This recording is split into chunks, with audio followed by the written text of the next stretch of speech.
Herzlich willkommen zu einer weiteren Ausgabe von Am Set. Wir sind hier auf dem Land in Österreich. Ab und zu fährt man ein Auto vorbei, aber es ist doch hier sehr bewaldet, bergig. Und wir sind hier, um euch eine Idee vorzustellen, eine Wohnidee, hinter der aber mehr steckt. Hinter mir der Wagen, das ist der Wohnwaggon. Und der wurde erfunden von Theresa und Christian. Und man muss sich das vorstellen, dieser Wagen ist 100% autark, nie wieder eine Stromrechnung, nie wieder eine Wasserrechnung, trotzdem im Internet sein können jeden Tag und Strom auch haben, trotzdem duschen können jeden Morgen. Also das ist kein Verzicht, sondern das ist die Konzentration auf das Wesentliche. Und vor allem so einen Wohnwaggon nehmen und ihn dorthin stellen, wo man gerne wohnen möchte. Man kann auch den Standort wechseln. Das alles geht, das alles funktioniert und das ist alles hier produziert, also lokal, kann aber auch bestellt werden. Und wir möchten euch nicht nur die Idee des Wohnwaggons, sondern vor allem die beiden Menschen, Christian und Theresa, vorstellen. Das sind nämlich echte Pioniere. Folgt mir.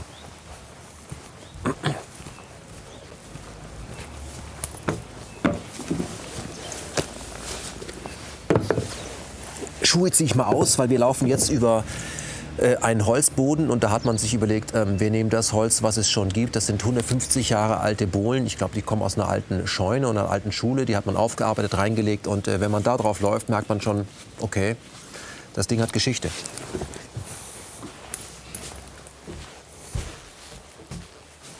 Also hier war mal der Wurm drin. Wahnsinn. Hallo. Servus. Theresa, Christian. Erstmal Gratulation zu diesem hervorragenden Wohnprojekt, was ihr hier realisiert habt. Ich bin ja auf euch gekommen, nachdem mir dieses Heft Oscar in die Hand gefallen ist. Das hat mir Dirk C. Fleck in die Hand gedrückt. Das habe ich dann durchgelesen. Das ist euer erstes Magazin, was ihr gemacht habt, mit vielen Ideen. Habe ich gleich den Wagen durch vorne drauf gesehen, dachte ich, was ist das? Und habe dann ein bisschen geblättert. Und es geht ja nicht nur um diesen Wohnwaggon, sondern es geht um viele Ideen, über die wir jetzt auch sprechen wollen. Nämlich, so wie wir im Moment leben, das ist eher gegen die Natur. Das hat nichts mit der Natur zu tun. Wir könnten aber anders leben. Wir müssen wahrscheinlich auch anders leben, um zu überleben als Spezies. Und es geht in diesem Buch um Kreisläufe. Und was wir im Vorfeld schon so von euch gehört haben, was wir so gesehen haben, das finde ich unfassbar interessant. Ich finde auch, wenn man hier drin ist, das ist im Papier nicht darstellbar, man fühlt sich hier sehr wohl. Man kann das kaufen, man kann hier wohnen, aber im Moment ist das ein kleines Hotel, was ihr vermietet, ne? Und wird individuell bestückt, also das ist nichts von der Stange, alles hier produziert von Hand. Und ich möchte euch als österreichische Pioniere vorstellen, weil was mich interessiert und was auch die Zuschauer interessieren wird, ist, warum macht ihr das? Es ist ja nicht so einfach, sowas zu machen. Warum macht ihr das? Mit welchen anfänglichen Schwierigkeiten ist es behaftet? Wo wollt ihr hin? Und was soll das überhaupt? Was soll das? Was soll das? Ja, was macht ihr da eigentlich? Wer hat das erlaubt? Ja, wer hat das genehmigt? Bevor wir auf das Projekt selber kommen, vielleicht 2, 3 Sätze zu euch selber. Theresa, was hast du gelernt? Ich komme eigentlich aus einem ganz anderen Bereich, aus dem Marketing und der Betriebswirtschaft. War vorher schon selbstständig mit einer kleinen Werbeagentur. Also habe eigentlich mein Leben lang, seit ich 21 bin, immer irgendwie eine eigene Firma. Und der Christian war dann ein Kunde von uns und ist eben zu uns gekommen mit der Idee, hey, autarkes Wohnen, machen wir da was? Und irgendwie habe ich das gut gefunden. War quasi der erste Fan und habe mir alles, was ich technisch und handwerklich quasi wissen muss, um dieses Projekt eben gut führen zu können, aufgesogen und selbst angeeignet. Christian, vielleicht 2 Sätze zu deiner Person. Du bist Artist. Ich bin ein klassischer Wiener und ich rede Wienerisch. Ich habe früher mit Musik beschäftigt, habe einen Club gehabt, ein Lokal, habe dann mit 30 Schluss gemacht und habe gesagt, ich möchte was anderes machen und habe mich angefangen mit Kunst zu beschäftigen. Ja. Auch mit Kunst am Bau, wie kann man künstlerisch besser gestalten und angenehmere Lebensräume schaffen. Und da habe ich ein Atelier in Wien und habe dann auch sehr viel mit recycelnden Materialien gearbeitet, weil ich gesehen habe, diese Materialien haben sehr viel Charakter und sehr spannend. Und irgendwann einmal ist es mir irrsinnig auf die Nerven gegangen, weil wir nur Riesenprojekte geplant haben und die Leute auf 300 Quadratmeter wohnen und dann bleibt so wenig Geld über für die Böden und dann legen wir dann einen Laminatboden hinein. Ja. Und das hat mich so angekotzt, dass ich gesagt habe, so geht es nicht weiter, ich verlege keine Laminatböden mehr, ich möchte mich nicht mehr mit Styropordämmungen beschäftigen und mit diesen ganzen Sachen, lieber kleinere Sachen machen und dafür mit ordentlichen Materialien. Und bin dann quasi über die Kunst und über die Planung wieder zurück auf das. Und als alter Hippie, unter Anführungszeichen auch, war dann irgendwann einmal die Idee auch da, wie kann ich auch politisch was bewirken. Ich habe parteipolitisch jetzt nicht irgendwie ein Lager gefunden, das mich interessiert hätte. Ja. Ich muss handeln, ich muss was tun, ich möchte was beweisen, dass Autarkie möglich ist, dass ökologisches Bauen möglich ist und dass einfach ein schöneres Leben reduziert möglich ist. Und das ist für mich viel mehr Ausdruck von Politik. Und Theresa und mit den Leuten, mit denen wir es gemacht haben, waren alle gleich auf der Linie. Also ich komme aus der Kunst und habe mir halt sehr Autodidakt, ich habe mir alle Fähigkeiten auch selbst angeeignet. Es kommt alles vom Tun. Tun ist ganz wichtig. Also ihr plant schon, aber ihr macht dann und dann fließt das ineinander ein. Sag mal, Theresa, wie ist das, was wir hier sehen, was wir hier auch haben, ist ja nur das, was man am besten abfilmen kann zum Beispiel. Ja? Es gibt ja sehr viele Ideen auch. Ihr verweist auch sehr viele andere in diesem Heft und ihr versteht euch ja auch nicht als Konkurrenten, sondern ihr kooperiert. Das ist das, was ich im Heft auch lese. Ist das für dich auch ein Statement? Ein politisches Statement? Also für uns war eigentlich der Wohnwaggon von Anfang an ein politisches und philosophisches Statement. Das, was in Christian und mich quasi zusammengeschweißt hat von Anfang an, war dieser Ärger und die Wut über die Welt. Dass man gewusst hat, so wie es jetzt läuft, kann es wirklich nicht weitergehen. Ja. Und es fehlen aber gleichzeitig so greifbare, spürbare Alternativen, was man sonst macht. Ja. Und so schön das Sudan auf Wienerisch quasi ist. Sudan steht für dagegen. Ranzen. Das ist der Pöbeln. Ja, sich beschweren. Ja, genau. Okay. Für uns war immer klar, meckern, okay. Es muss einfach was anderes geben. Und wir möchten die Energie eigentlich, die wir haben, in ein positives Projekt stecken und da wirklich viele Leute zum Nachdenken und zum Anderstun anregen. Und ja, der Wohnwaggon ist eigentlich nur ein Flaggschiff, wie es sein kann und besteht aus ganz vielen Puzzlesteinen, wo sich jeder dann so seinen Ansatz rausnehmen kann. Wir werden ja auch das Werk besichtigen, wo dieser Wohnwaggon entsteht. Das ist übrigens, es sieht oldschoolig aus und sehr rustikal aus, aber hier steckt auch Hightech drin. Ganz wichtig, ihr seid jetzt nicht gegen moderne Technik, im Gegenteil. Nein, im Gegenteil, das gehört verbunden. Ich finde, ein Jahrtausende altes Wissen, wie zum Beispiel unsere Komposttoilette oder ein 150 Jahre alter Boden, was ist da schlecht daran? Ja. Die Frage ist nur, warum wir auch nicht nutzen sollten jetzt moderne Technologien. Ja. Internet oder Internet of Things oder so Sachen. Wir können hier quasi mit dem Computer von überall auf der Welt hier in diesen Wagen einsteigen und sagen, welche Temperatur haben wir gerade, was haben wir Solareintrag, aber warum soll ich das nicht verbinden? Und damit haben wir vor allem das Werkzeug in der Hand, die Sachen zu optimieren und auch Erfahrungen zu sammeln. Ich sehe jetzt hier bei diesem Wagen mit dieser Technologie ganz genau, wie viel Sonne haben wir, was bleibt uns an Energie über, wie verbrauchen wir die und wie wohl fühlen wir uns dabei. Und diese Fakten sind für uns sehr wichtig und daran können wir uns orientieren. Also die Verbindung mit moderner Technik und alten Traditionen und natürlichen Materialien halte ich für eine sehr charmante Mischung. Das ist ja hier klassisch gesehen Wohnraum, der aber die Menschen, die hier dann drin wohnen, wieder dichter zur Natur bringt. Du sagst ja und hast mir im Vorfeld gesagt, du glaubst nicht daran, dass diese ganzen Theorien, dass wir in 25 Jahren alle in Städten wohnen werden. Du glaubst, die Leute wollen wieder aufs Land, aber sie wollen nicht allein aufs Land. Ich habe sehr viel in meinem Bekanntenkreis und auch fremde Leute gefragt, ich würde gerne mal eine Studie über das machen, gefragt, würdest du gerne aufs Land gehen? Und die meisten sagen im ersten Moment, eigentlich nicht, weil mir da kulturelle Sachen fehlen oder ich will nicht als Einsiedler im Wald diesen Wagen als in den Wald stellen oder bin ich jetzt zurückgezogen alleine in meiner Welt. Sondern es geht darum, was passiert, wenn ich jetzt am Land mehrere so Leute wie unser eins, wenn ich das so sagen darf, benannt habe und auch ein kulturelles Angebot habe und ein gemütliches Kaffeehaus habe, auch zum Ratschen. Und dann haben sehr viele, ja dann schon, sagen für sehr viele Leute, also wenn ich so einen schönen Platz hätte, ein Wohnprojekt, wo das einfach cool aufgebaut ist, dann würde ich gerne wieder aufs Land gehen. Und ich glaube, dass wir das bedenken sollten und dass die ländlichen Kommunen sehr daran überlegen sollten und arbeiten daran sollten, wie mache ich wieder meinen Ort attraktiver und wie locke ich wieder Leute zurück hierher und mache das Land zu einem attraktiven Platz. Mir ist aufgefallen, in dem Moment, wo wir diesen Wohnwaggon betreten haben, ist die Tür auf. Okay, ist jetzt draußen auch nicht so super kalt, aber die Tür sollte auch aufbleiben. Ich hätte das Bedürfnis auch, es verschwindet hier so die Grenze zwischen draußen und drinnen. Das kenne ich von Fuerteventura Manrique, wenn der Architekt bekannt ist. Ja. War das etwas, was von Anfang an geplant war oder hat sich das plötzlich ergeben, hat es selbst gemerkt? Das war von Anfang an klar. Wir wollen da verschmelzen mit der Umgebung. Wir haben hier kleinen Wohnraum im Wagen, aber es geht darum, auf welchem Platz stehe ich. Ja. Am schönsten ist das mit einem schönen Permakulturgarten, selbstversorgend rundherum oder mit anderen zusammen. Ja. Und gerade die große einladende Tür, südseitig ausgerichtet, Solareintrag auch im Winter und so weiter. Also hier steckt sehr viel an Gedanken drin und das Außen gehört ins Innen und umgekehrt. Ja. Das war von Anfang an wichtig für uns. Theresa, kommen wir mal auf diese Wohnfläche. Dieses Fahrzeug hier ist ja eine Auftragsarbeit gewesen, oder habt ihr frei designt? Ist das eine Bestellung? Nein, das ist eine Kundenbestellung gewesen fürs Allendorf seinerzeit. Ja. Es ist ein klassisches Allendorf mit einem 5-Stern-Service und die werden den Wagen dann im Herbst, Winter diesen Jahres aufstellen, aber davor haben wir eben Zeit, dass man selber mal Probe testen und Kunden drinnen schlafen können. Kannst du uns, wir gucken uns das Werk an, grob zusammenfassen, wie wird so ein Wagen hergestellt? Aus was besteht der? Wo steht der drauf? Der hat ja Räder. Also wir fangen einmal mit dem Fahrgestell an. Das ist das einzige Teil, das nicht aus Österreich kommt. Es wird extra für uns hergestellt mit einem großen doppelten Boden, damit wir Platz haben für diese ganze Autarkie-Technik. Ja. Also da sind die Batterien drinnen, Wassertanks etc. Und das wird eben isoliert und darauf kommt dann der Holzaufbau. Wir verwenden, wo es geht, natürliche Materialien, also Fichtenholz aus der Region für den Aufbau, Schafwolle in der Dämmung in der Wand. Schafwolle? Ja. Okay. Um es zu isolieren, okay. Genau, um das Ganze auch wintertauglich zu machen. Weil es für uns irgendwie auch so der Anspruch war, das wirklich ganzjährig nutzbar zu machen. Viele Tiny Häuser sind dann einfach so gebaut, dass es möglichst günstig ist oder möglichst leicht ist. Ja. Und wir haben eigentlich gesagt, na, wenn, dann muss es eine nachhaltige Geschichte sein, dass man das ganze Jahr drinnen wohnen kann. Das heißt, das ist keine Ferienwohnung, das soll eine Wohnung sein, wo ich sage, so, ich habe dann einfach keine Wohnung mehr, hier wohne ich. Wir sind da undogmatisch. Wir haben Kunden, die es wirklich Vollzeit nutzen und andere, die dann sagen, okay, ich habe eine kleine Wohnung in der Stadt und nutze quasi 3 Tage das als Wohnfläche und 4 Tage bin ich beruflich in der Stadt.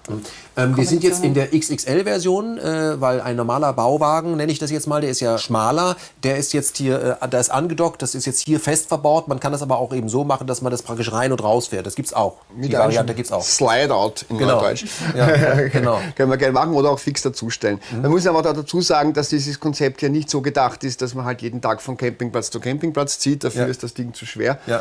Über was reden wir? 8 Tonnen? Ja, 8 Tonnen plus der Erker nochmal. Ja. Aber es ist mobil, hat Räder, ich kann damit herumfahren. Aber es geht eher darum, dass wir das auf einen fixen Platz stellen und sagen, wenn ich mal in 2-3 Jahren übersiedeln möchte, dann kann ich mein Haus mit übersiedeln. Aber es ist nicht als Konkurrenzprodukt zu Wohnwegen gedacht. Es gibt da drüben eine Toilette, was ich hier nicht gesehen habe, aber ich vermisse es auch nicht. Es gibt keinen Fernseher, dafür gibt es einen Ofen, da kann man also in die Röhre schauen. Wir haben hier auch Fenster. Man könnte theoretisch auch diese runden Fenster kippbar machen, wenn man das möchte. Wäre auch möglich, ne? Ja, wenn nur der Rahmen nicht der Stick, aber geht, ja. Genau, geht. Also und wie gesagt, es ist sehr hell, es ist sehr gemütlich, es hat so diesen Hüttencharakter, relativ rustikal, kann man aber auch ganz anders machen.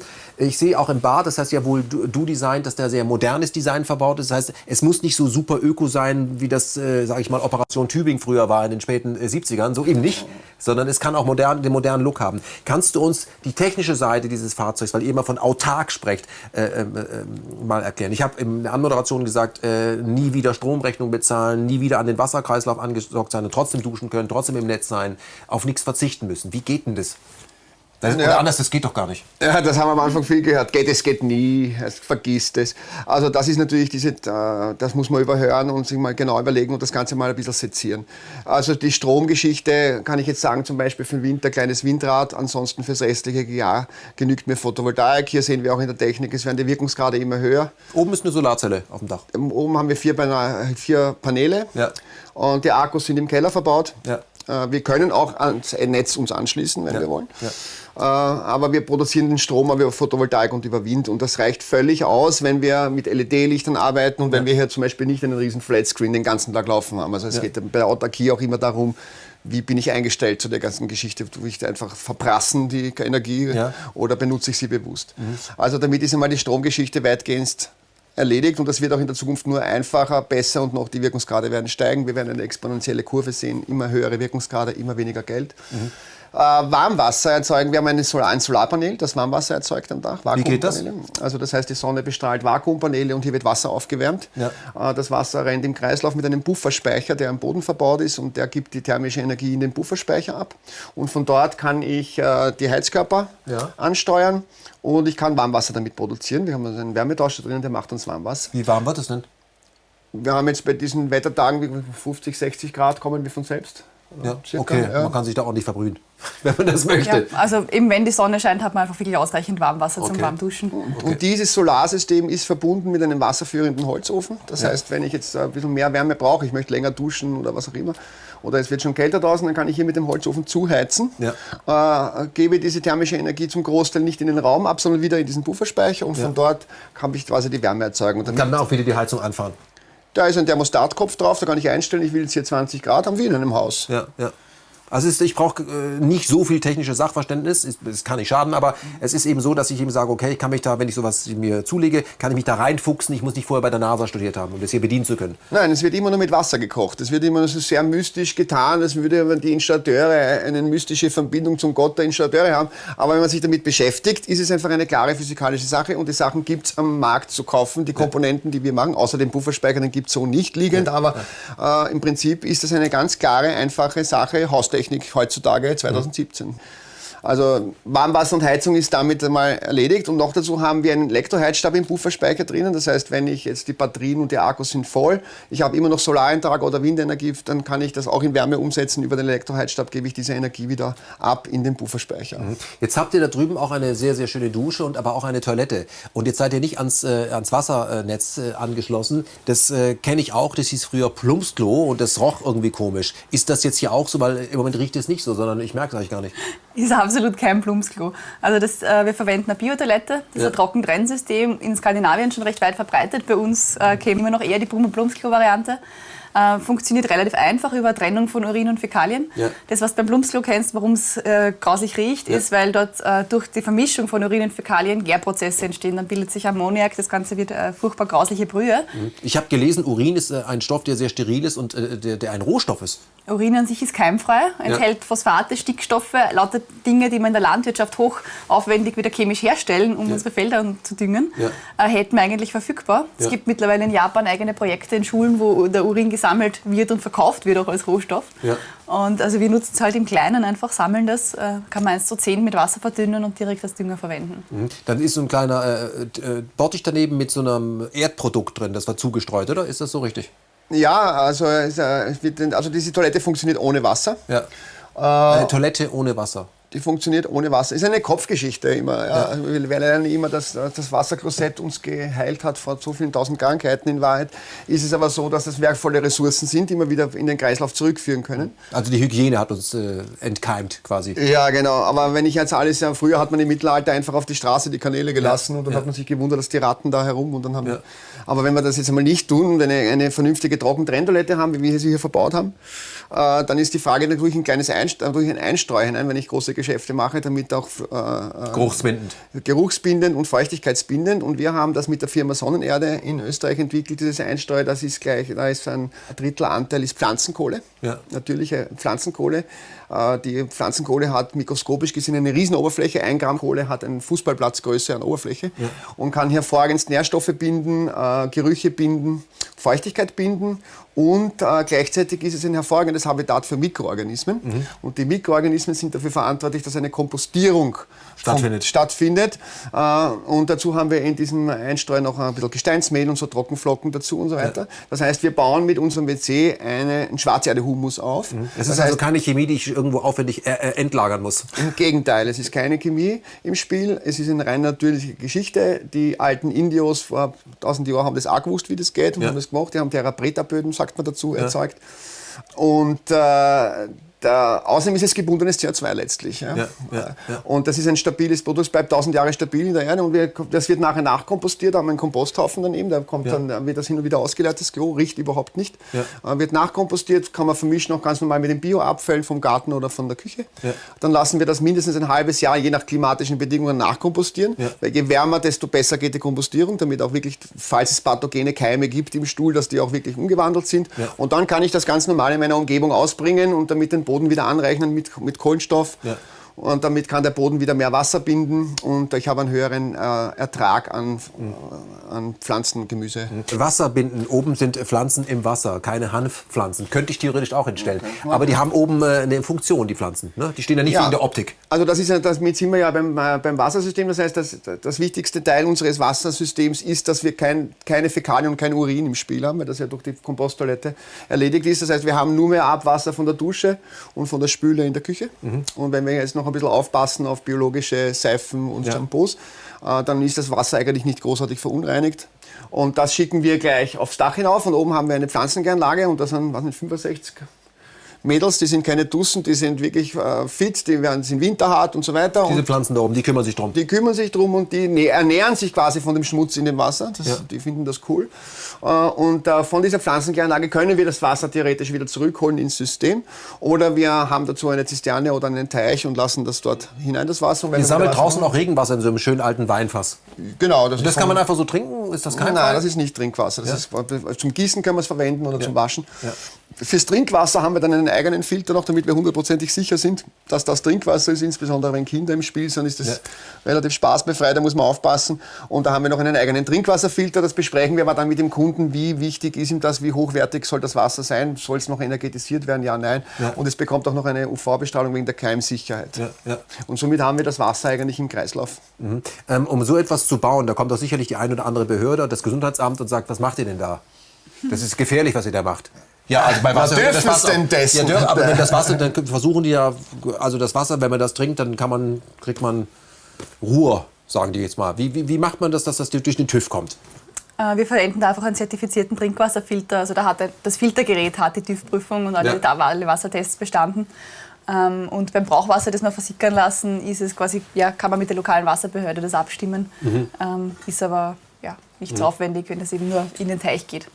Vor allem eben, wie gesagt, wenn die Toilette nicht im Spiel ist, haben wir ganz andere Aufgaben mit dem Wasser. Also wir verkeimen den Boden nicht oder irgendwas. Ja. Warum machen wir das im Moment in unserer Zivilisation ja anders, wo wir alles zusammenkippen, noch mit Chemie und Industriewasser? Warum machen wir das denn so? Warum machen wir so einen großen Giftcocktail? Ja, ist im Grunde irre.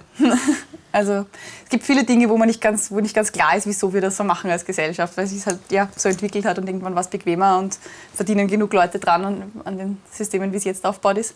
Im Grunde wäre es möglich, Kreisläufe im Kleinen zu schließen. Also wir bauen jetzt zum Beispiel ein wasserautarkes Haus in der Schweiz, wo das gesamte Einfamilienhaus weder Wasser noch Kanalanschluss braucht und das gesamte Wasser am Grundstück im Kreislauf unterwegs ist.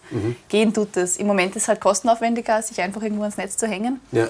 Weil die Infrastruktur schon da ist. Und wir sehen es in Berlin, wenn die Leute dann anfangen, Wasser zu sparen, haben die Wasserwerke Probleme, weil zu wenig Wasser da ist. Ja, wenn die Kanäle nicht gespült sind, dann trocknen die Kanäle aus. Also das ist eine sehr komplexe Thematik eigentlich alles. Ja. Die Frage ist nur, ob uns das langsam bewusst wird, was wir da eigentlich tun, weil wir vermischen beste Ressourcen, die wir bei einem Tier, das ist völlig klar, ich hole mir Pferdemist und tue den auf den Kompost, das ist jedem klar, aber warum soll es mit menschlichen sagen, das ist eine reine Kopfgeschichte. Also wie gehen wir da voran? Ja? Und wenn wir das also alles mischen, wieder mit den Küchenabfällen und dann kommen noch die Chemieabwässer dazu und dann haben wir eine riesengroße Giftmülldeponie und dann kriegen wir in der Kläranlage, haben wir dann das große Problem, wie machen wir das sauber, es kostet wieder Millionen. Ja. Also ich verstehe es nicht, warum wir gerade in Österreich sind wir beseelt von super Wasser. Wir haben aus der Steiermark und aus Niederösterreich hervorragendstes Leitungswasser. Also warum verwende ich das, um den Mist im Klo runterzuspülen und vermische das mit toxischen Sachen und dann habe ich auf der Kläranlage, brauche ich Millionenbeträge und Filter, dass ich das wieder halbwegs irgendwie sauer bringe. Und von den ganzen chemischen Abwässern, die auch im Urin sind, nämlich Medikamente, Weichmacher von den Plastikflaschen und so weiter, das kriegen die sowieso nicht raus. Ja, also das finden wir heute ja auch im Regenwasser, ne? Also das haben wir im gesamten Kreislauf drinnen. Also wir haben im Regenwasser schon die Weichmacher und die östrogenähnlichen Stoffe. Deswegen haben wir zum Beispiel auf den Gletscherseen in Tiroler Oberland haben wir teilweise große Zwitterausbildungen bei den Fischen, weil das einfach hormonaktive Substanzen sind. Und da ist kein Tourist nichts, das ist nur vom Regenwasser gekommen und die können sich nicht mehr gescheit vermehren und furchtbar, was heute passiert. Ihr wart immer schon politische Menschen, davon gehe ich aus, aber ich denke, durch die Beschäftigung mit Matege, wenn man ein schönes Projekt vorhat, stellt man eben fest, wie verkorkst wir überall schon arbeiten. Läuft uns die Zeit eigentlich weg? Also ich bin Optimist. Ich glaube, wir haben das Potenzial, es gibt wahnsinnig viele tolle Projekte und gescheite Menschen, nicht nur uns, die an super Lösungen arbeiten. Es wird aber wirklich Zeit, dass wir die auch umsetzen. Also es ist jetzt wirklich 5 vor 12 nicht nur auf Facebook auf Like zu klicken, sondern tatsächlich in seinem eigenen Leben was zu ändern. Und das war eben auch für uns der Anstoß zu sagen, okay, wir bringen ein Magazin raus, wir starten einen Online-Blog, wir versuchen da Lösungen anzubieten, ganz konkrete, wo ich wirklich sagen kann, okay, ich habe 100 Euro Budget oder 10.000 oder 100.000, was kannst du machen, was kannst du mit deinen Ressourcen und mit deinem Wissen und deinen 2 Händen machen, um quasi die Welt ein Stückerl besser zu machen. Dieses gesamte Projekt und allem, was dranhängt, das kann man ja auch erkennen, da seid ihr eben Open Source, das ist schon sehr interessant, aber ihr habt auch bis heute es geschafft, ohne ohne Kredit auszukommen. Ihr seid nicht zur Bank gegangen und die fanden euch total super, sagt, tolle Idee, vielleicht gab's hier ist eine halbe Million, so war es nicht, sondern ihr habt das alles crowdgefundet, wie man so schön sagt.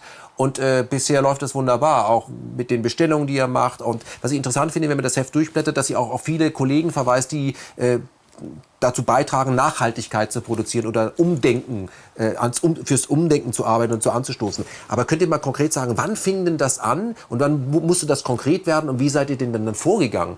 Man braucht ja am Anfang ein Startkapital zu allen guten Ideen. Wie ging denn das? Also Mitte 2012 ist die Idee entstanden. Und da haben wir immer eine Zeit lang vor uns hingesponnen und dann war die Situation so, dass ein Studienkollege von mir eine Crowdinvesting-Plattform gegründet hat und uns angeboten hat, das erste Projekt auf dieser Plattform sein zu können. Und von dem haben wir halt gewusst, er hat ziemlich viel Budget aufgestellt für Marketing und Werbung und Pressearbeit und hat eine große Steuerberatungskanzlei dahinter gehabt. Und jedenfalls eine große Chance, wo wir dann gesagt haben, das wäre cool, da das erste Projekt zu sein. Wir haben auch ein cooles Bild gehabt, 3D-Rendering. Ja, wir hatten ein 3D-Rendering und haben gesagt, das wollen wir bauen, fuck! Und haben uns hingestellt und gesagt, so, jetzt schauen wir mal, ob es dafür Interessenten gibt, ob es einen Markt gibt, ob da ein Feedback kommt. Also den Wagen habt ihr hingestellt? Nein, nur ein Bild vom Wagen. Ein 3D-Foto. Ja, klar. Das haben wir projiziert und haben gesagt, so das wollen wir bauen. Ja. Okay, mal sehen, ob jemand Bock drauf hat. Ja. Und kamen da Leute? Ja, also wir haben von der ersten Sekunde eigentlich ein so emotionales und positives Feedback gehabt, was uns auch dann dazu gebracht hat, zu sagen, okay, wir müssen da dranbleiben, wir müssen es weiterbringen. Ja. Wir haben in der ersten Runde mit über 100 Investoren über 70.000 € aufgestellt, dass wir einen Prototypen bauen können. Ja. Haben wir ihn gebaut. In der zweiten Runde dann nochmal 144.000. Also wir haben einfach Leute ihr privates Geld investiert zwischen 100 und 3.000 €, kleinere Beträge. Ja. Und wirklich ihr privates Geld, was für uns eine totale Ehre war und was vor allem uns auch gezeigt hat, wir sind da an was dran, was Relevanz hat und was... Also es existiert ja, wir merken das ja auch, wir sind ja auch Crowdfunding, es existiert eine Sehnsucht nach, wie würdet ihr das nennen? Ist das Wahrhaftigkeit oder das Ende der Verlogenheit, das Beenden der Bigotterie? Was steckt denn da drin, dass die Leute das tun? Weil normalerweise sind die alle Schnäppchenjäger, erzählt man uns immer. Jetzt soll man was geben, wo Menschen ihren Traum realisieren und dafür geben die mir so ein 3D-Bild oder bauen mal einen Wagen, der mir dann nicht gehört. Warum machen das Leute? Was ist das? Ich glaube, man kann das nicht mit einer Antwort beantworten. Das ist ein bisschen vielschichtiger. Ich habe bei manchen Leuten das Gefühl, die in ihrem Leben meine Mentalität haben, ich kann eh nichts ändern. Ich bin so eingebunden in mein Hamsterrad, dass ich eigentlich nichts machen kann. Aber da macht jemand was, das möchte ich unterstützen. Damit mache ich praktisch alternativ. Damit mache ich ein bisschen Karma reinwaschen. Ich meine das jetzt überhaupt nicht böse, sondern also manche versuchen so auch einen Beitrag zu leisten. Wenn ich schon nicht selber tun kann, dann unterstütze ich wem anderen. Oder dabei. Vielleicht ist das der erste Schritt, dass ein Sog erzeugte, der mich mitnimmt. Ja. War auch bei vielen Investoren so eigentlich, die wir gesehen haben, die dann zuerst einmal investiert haben, dann werden es zu Kunden im Shop, fangen im Kleinen an und irgendwann kaufen sie dann einen ganzen Wagen oder machen eine Planung mit uns von einem eben autarken, nachhaltigen Haus oder in die Richtung eben zu gehen. Bei manchen Leuten war es auch so, dass die gesagt haben, ich tue eh was, ich mache ich habe Geld über, wo soll ich jetzt investieren? Stichwort ethische Investments, soll ich es jetzt irgendeiner Bank geben und spekulieren mit Rohstoffen oder was? Sondern sagen, manche Leute sagen, okay, ich habe jetzt 50.000 €, die möchte ich streuen und sagen, okay, das ist ein cooles Projekt, das finde ich cool, da investiere ich mal einen Zehner oder so. Ja. Und diese Leute gibt es halt auch. Ja?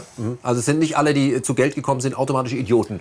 Nein, ich muss sagen, ich habe in meinem Leben sehr viele Leute kennengelernt, die auch wirklich Geld haben, und die, also, wo man sagt, fast reich sind, aber die wirklich tolle Menschen auch sind und gerade ethische Linien haben und sagen, ich möchte mich nicht entschuldigen dafür, dass ich Geld habe, aber die sehr aufpassen darauf, was sie mit dem Geld tun, die sehr offen sind. Wo stehst du politisch? Ist das links, ist das liberal, ist das rechts, was immer rechts, links und liberal ist? Oder sagst du, das ist alles so ein bisschen durcheinander geraten? Ich habe das Gefühl, dass ich das einfach überhaupt nicht beantworten kann, diese Frage. Ich würde eher sagen, ich stehe auf der Seite der Natur, der Mutter Erde, sozusagen. Wir haben hier einen Planeten, der ist wunderschön und wunderbar. Ja. Und die Menschen sind ein Teil davon und ich liebe Menschen. Und ich finde, es geht darum, dass wir als Spezies erstens und zweitens den Erdballen, was dem gut tut, ist mir mal in erster Linie wichtig. Das ist natürlich auf eine Art und Weise politisch, aber nicht parteipolitisch. Aber warum schließt du dich nicht irgendeiner Organisation an, die gemeinsam mit dir gegen das kämpft, was du am meisten verachtest? Ich möchte prinzipiell nicht gegen Sachen kämpfen. Ich sehe mich nicht so, als dass ich jetzt ich kämpfe nicht gegen was. Das bringt mir nichts. Ich mache den nur stark, ich gebe dem nur Energie. Unsere Philosophie ist, wir wollen zeigen, kleine Plätze schaffen, kleine Projekte schaffen und sagen, schau, so kann es auch gehen und versuchen in unserem kleinen Kreis ein eigenes Konzept zu machen und eine eigene Lebenswelt zu kreieren, wo die offen ist. Wenn Leuten das taugt, können sie dazukommen und sagen, hey, das bin ich auch. Ja. Und dafür sind wir. Wir wollen manifestieren, dass einfach schönes Leben möglich ist, Reduktion cool ist und dass man auch naturnah leben kann und eigentlich in der Fülle und im Luxus leben kann, ohne die Natur zu zerstören. Und das ist mir das Anliegen. Und dafür trete ich ein. Ich habe keinen Bock, gegen was zu sein. Wie ist es bei dir, Theresa? Warst du mal politisch aktiv oder bist es parallel vielleicht? Und gehst auf Demos und bist dann gegen die zusammen mit den anderen? Oder wie ist es? Ich war natürlich als Jugendliche ein paar Mal auf Demos. Ich war mit 19 im Gemeinderat für eine unabhängige Bürgerliste, auch mit dem Anspruch, in der Gemeindepolitik was anders zu machen, mehr Bürgerbeteiligung, mehr kulturelle Aktionen, mehr für den Umweltschutz. Und habe eigentlich relativ schnell gesehen, dass ich mit meiner Art, irgendwie unternehmerisch an Sachen heranzugehen, in der Politik falsch bin. Warum? Also ich komme dort einfach nur auf die nächste Hürde und auf die nächste Hürde und auf die nächste Hürde und man kommt nie ins Tun. Das heißt, man verliert sich in der Planung, was man mal machen könnte. In der Planung und im Widerstand. Wenn man Mehrheiten organisieren könnte. Ja, also ich habe mich hauptsächlich verloren dann in so kleinen Widerständen. Wir wollten beispielsweise einen öffentlichen Bücherschrank machen. Ja. Da war dann gleich das Problem, wo steht der und wie machen wir es mit dem Laub im Winter und bla. Also, und welche Bücher soll da drin stehen? Welche dürfen nicht rein? Also, ja. Und eben, wenn ich das jetzt als Wohnwagon sagen würde, wir machen einen Bücherschrank, innerhalb von 2 Wochen würde der einfach dastehen. Also das Projekt wäre gar nicht so groß geworden, sage ich mal. Und, ich habe irgendwann gesehen, dass meine Energie sinnvoller eingesetzt ist, auch wenn mir das großen Spaß gemacht hat und ich grundsätzlich in der Gemeindepolitik und vor allem in diesem Prinzip von Dorf und von örtlichem Zusammenhalt ist ein großes Potenzial für die Zukunft. Also klein strukturierte Kreisläufe in einem Dorf, wo man sich einfach gegenseitig unterstützt und mit so 100, 200 Personen gemeinsam sich Strukturen organisiert. Es ist wahnsinnig viel Potenzial. Aber ich bin im Moment unternehmerisch da einfach besser aufgehoben. Isoliert man sich auch mit so einer Art zu arbeiten? Nein, gar nicht. Also was wir von Anfang an gemacht haben, ist aufmachen, allen Leuten erzählen, was wir vorhaben, alle ins Boot zu holen, die was Ähnliches machen. Also ihr denkt nicht in Konkurrenz, sondern wir haben jetzt eine Information, wir sammeln da so und das behalten wir jetzt zurück, das kannst du kaufen, so nicht. Na, also von vornherein Open Source mit Leuten reden, das hat uns, also anders hätten wir es auch gar nicht aufbauen können, weil dadurch, durch unsere offene Art, haben dann auch Leute uns immer wieder Informationen gebracht und gesagt, hey, kennst schon das, da neuer Akku, die neue Technik, nehmt das Produkt in den Shop, wie auch immer. Aber das ist ja überhaupt nicht kapitalistisch gedacht. Ich glaube, dass unternehmerisch langfristig besser funktionieren wird. Das ist ein bisschen so auch mein Anspruch in der Geschäftsführung, zu zeigen, dass die Art zu wirtschaften, das ist, wie einfach Wirtschaft in Zukunft funktionieren sollte.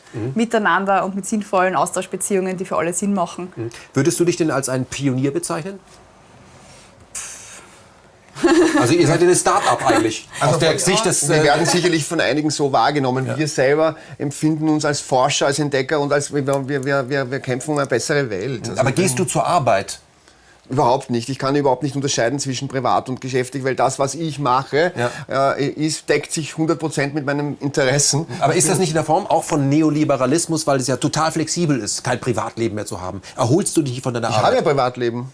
Ich empfinde das, was wir jetzt, unsere Gespräche, empfinde ich nicht als geschäftlichen Termin. Ich finde es spannend, mich auszutauschen. Ist es ein geschäftlicher Termin? Ja, natürlich machen wir hier Marketing. Wir könnten noch eine PR-Angestellte haben, die dann diesen Termin für uns organisiert hat. Und ich weiß nicht, Also das heißt, ihr trennt das gar nicht so genau. Ist das Lifestyle? Oder also es ist nicht komplett, dass alles jetzt verschwimmt, so ist es nicht. Aber ich empfinde das nicht so, dass ich zur Arbeit gehe, sondern ich denke mir, das möchten wir machen. Was ist der nächste Schritt? Das tue ich. Was machst du? Was mache ich? Was machen unsere Leute? Das zu organisieren. Mir macht das Spaß, gefordert zu sein. Ja. Und mir macht auch Handwerk Spaß. Es ist einfach toll, wenn du was zeichnest und du entwirfst etwas und kommst 3 Wochen später in die Werkstatt und dann steht das Ding da und du hast es manifestiert. Also das gehört zu den erfüllendsten Dingen überhaupt, dass aus Gedanken Materie werden zu lassen und das dann zu sehen, dass das gibt so viel Kraft und Mut. Ja, das können wir Männer ja nicht, das können ja die Frauen, die bringen ja das Kind auf die Welt und haben es dann, wir können ja nur zugucken, da können wir das auch mal einbringen. Wir haben uns das Werk ja schon angeguckt. Was ist das für ein Gefühl, wenn da morgens diese Tore aufgehen und man sieht, es riecht nach Holz, da wird gearbeitet, da steht auch eine moderne Maschine drin, man hört die Geräusche und da entstehen Dinge, die dann auch, von denen man sich dann auch trennen muss. Dann kommt, wie ist das? Gewöhnt man sich da dran?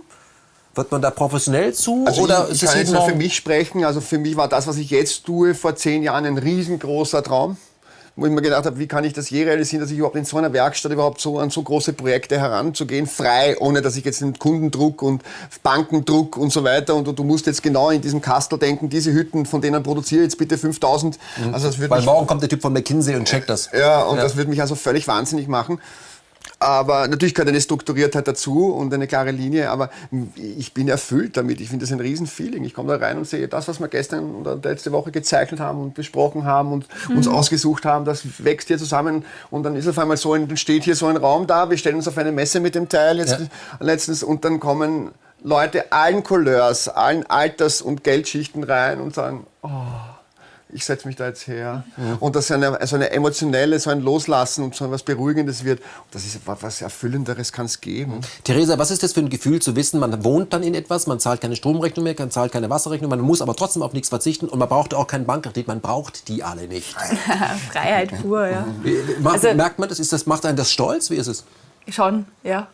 Also eben für mich macht dieser Begriff des selbstbestimmten Lebens einfach aus. Ich muss mich nicht von der Gesellschaft abkoppeln, aber ich habe die Freiheit, selbst zu entscheiden, wie weit ich mich wo andocken möchte. Und vor allem, ich habe die Sicherheit, warme Dusche, WLAN, Licht, habe ich einfach mal, warmes Zuhause und darauf kann ich dann aufbauen. Und gleichzeitig brauche ich dafür nicht enorm viele Ressourcen, Ölheizung, Pipapo, sondern 2 Festmeter Holz im Jahr und gut ist. Da braucht kein LKW quer durch die Welt fahren deswegen. Okay, da sehen wir eben, wenn man das jetzt mal connected mit diesem Statement, dem, was es eigentlich auch an Abstrahlkraft hat. Wir erleben ja überall die Demokratisierung mit Waffengewalt, ja, was ja letztendlich, das weiß auch jeder, Ressourcenkriege sind. Deswegen sind wir im Nahen Osten, weil die haben da Energieträger, die wir brauchen aufgrund unseres Lebensstils. Wenn mehr Leute so leben würden, dann hätten wir ja diese ganzen Kriege auch nicht. Ist das auch etwas, was dir wichtig ist? Du sagst, das ergibt sich noch. Ja, es ist ja eine spannende Geschichte, weil an sich ist Autarkie ein Friedensprojekt. Weil wenn ich in Fülle lebe, wenn ich hier so einen Wagen habe und ich habe da einen Permakulturgarten rundherum und ich habe mein Obst, mein Gemüse, es rennen ein paar Hühner herum und ich habe ein bisschen Überschuss, mache noch mein Handwerk oder meinen Job so ein paar Stunden in der Woche, damit kann ich in Austausch treten, dann brauche ich den Nachbarn nicht den Knüppel am Schädel zu hauen, weil er Schweinefleisch hat, was ich gern hätte, weil ich habe das, was ich möchte. Ja. Also für mich gehört zur Autarkie, das ist eben Freiheit einerseits und andererseits aber auch eine friedliche Sache, weil wenn ich jetzt nichts mehr brauche und wenn ich zufrieden bin, dann kann ich erst anfangen zu denken, was möchte ich eigentlich mit meinem Leben machen, nicht was muss ich jeden Tag machen. Um die Infrastruktur aufrechtzuerhalten. Ja, was muss ich muss jetzt diesen und diesen Job machen, um den Kredit abzuzahlen, um die Stromrechnung zu zahlen oder um zu posen mit einem 300 Quadratmeter Haus. Ja, aber ich persönlich brauche es immer, also mein kleines Kinder-Ich, meine Seele braucht es in Wahrheit nicht. Also ich halte Autarkie für einen sehr wichtigen Beitrag zu Frieden. Also mit sich selber erst einmal. Einmal zu sich, und es kann nur so ausgehen, wenn ich für mich zufrieden bin und frei bin, dann bin ich auch nicht instrumentalisierbar über Boulevard oder über irgendwelche Leute, die sagen, hey du, der geht mir auf die Nerven, komm, tu mal was. Dann ich, hey Mann, komm, setz dich mal her, iss mal was. Ja. Theresa, glaubst du, dass wir in einer Welt leben, wenn wir ganz normal in diesen Arbeitsprozessen eingebunden sind, die sind einfach so, wie sie sind, wir hinterfragen, dass es ein Krieg mit uns selbst ist? Auf eine gewisse Art schon. Ich glaube, wir haben den Bezug verloren zu den wesentlichen Sachen. Der durchschnittliche Europäer hat heute 10.000 Gegenstände. Ja, habe ich auch im Heft gelesen. Wie viel davon kennen wir eigentlich? Also, oder wie viel können wir reparieren, wie viel nutzen wir? Ja. Und ich bin ein ganz großer Verfechter davon, dass ich alles besitzen darf, was ich will. Also alles, was ich brauche und alles, was ich verwenden kann. Ja. Aber man kann einfach nicht 10.000 Gegenstände verwenden. Und ich komme halt vom Land und dort ist quasi das klassische Beispiel, jeder hat so ein Einfamilienhaus, kleiner Wellnessbereich im Keller, kleiner Pool vorm Haus. Ja. Und das wird halt 2-mal im Jahr verwendet und der Nachbar hat dasselbe wieder, anstatt dass man sich einmal einen großen, gescheiten Schwimmteich gemeinsam macht. Und, viele streben ja in unserer Gesellschaft danach, reich und berühmt zu werden. Berühmt seid ihr schon. Nein, das zählt schon ein bisschen. Seid ihr schon bekannt. Genau, am 2. arbeiten wir. Genau, aber wollt ihr reich werden? Spielt Geld eine Rolle? Wir wollen unseren Impact vergrößern. Also es spielt Geld schon eine Rolle, weil je mehr Projekte wir machen können, desto mehr Positives können wir in der Welt bewirken. Ja. Wenn ich jeden Tag jeden Cent umdrehen muss, ob wir... Spielt schon Forschung auch, dass man auch Fehler machen kann. Ja. Dass ich sagen kann, ich probiere jetzt einmal diese neue Anlage da oder diese andere Solarpanel, das kaufe ich jetzt mal, probiere ich und komme drauf, hey, das passt nicht so. Und dann bricht mir gleich die Welt zusammen. Also Geld als Mittel, als Werkzeug. Als Werkzeug ist extrem wichtig, damit du machen und agieren kannst, im Austausch auch mit anderen sein kannst. Aber nicht als persönliche Aber für mich Bereicherung. persönlich bedeutet Geld nichts, solange sich alles irgendwie ausgeht für mich halbwegs. Also ich bin nicht glücklicher, weil jetzt ein Porsche vor der Tür steht oder was. Und diese Poserei, ich finde das auch so abtörnend. So, die Leute kommen mit Rolex und müssen immer posen. Und ich glaube, das kommt irgendwie auch daher, dass das eigentliche Selbstwertgefühl nicht da ist. Ja. Wenn ich aber selber mein Leben so gestalte, wie ich das möchte, und mein Umfeld so aussieht, wie ich das mir vorgestellt habe und wie ich das gemeinsam mit anderen gemacht habe, dann muss ich ja nicht mehr posen. Weil ich habe es ja gut. Was soll das? Ja.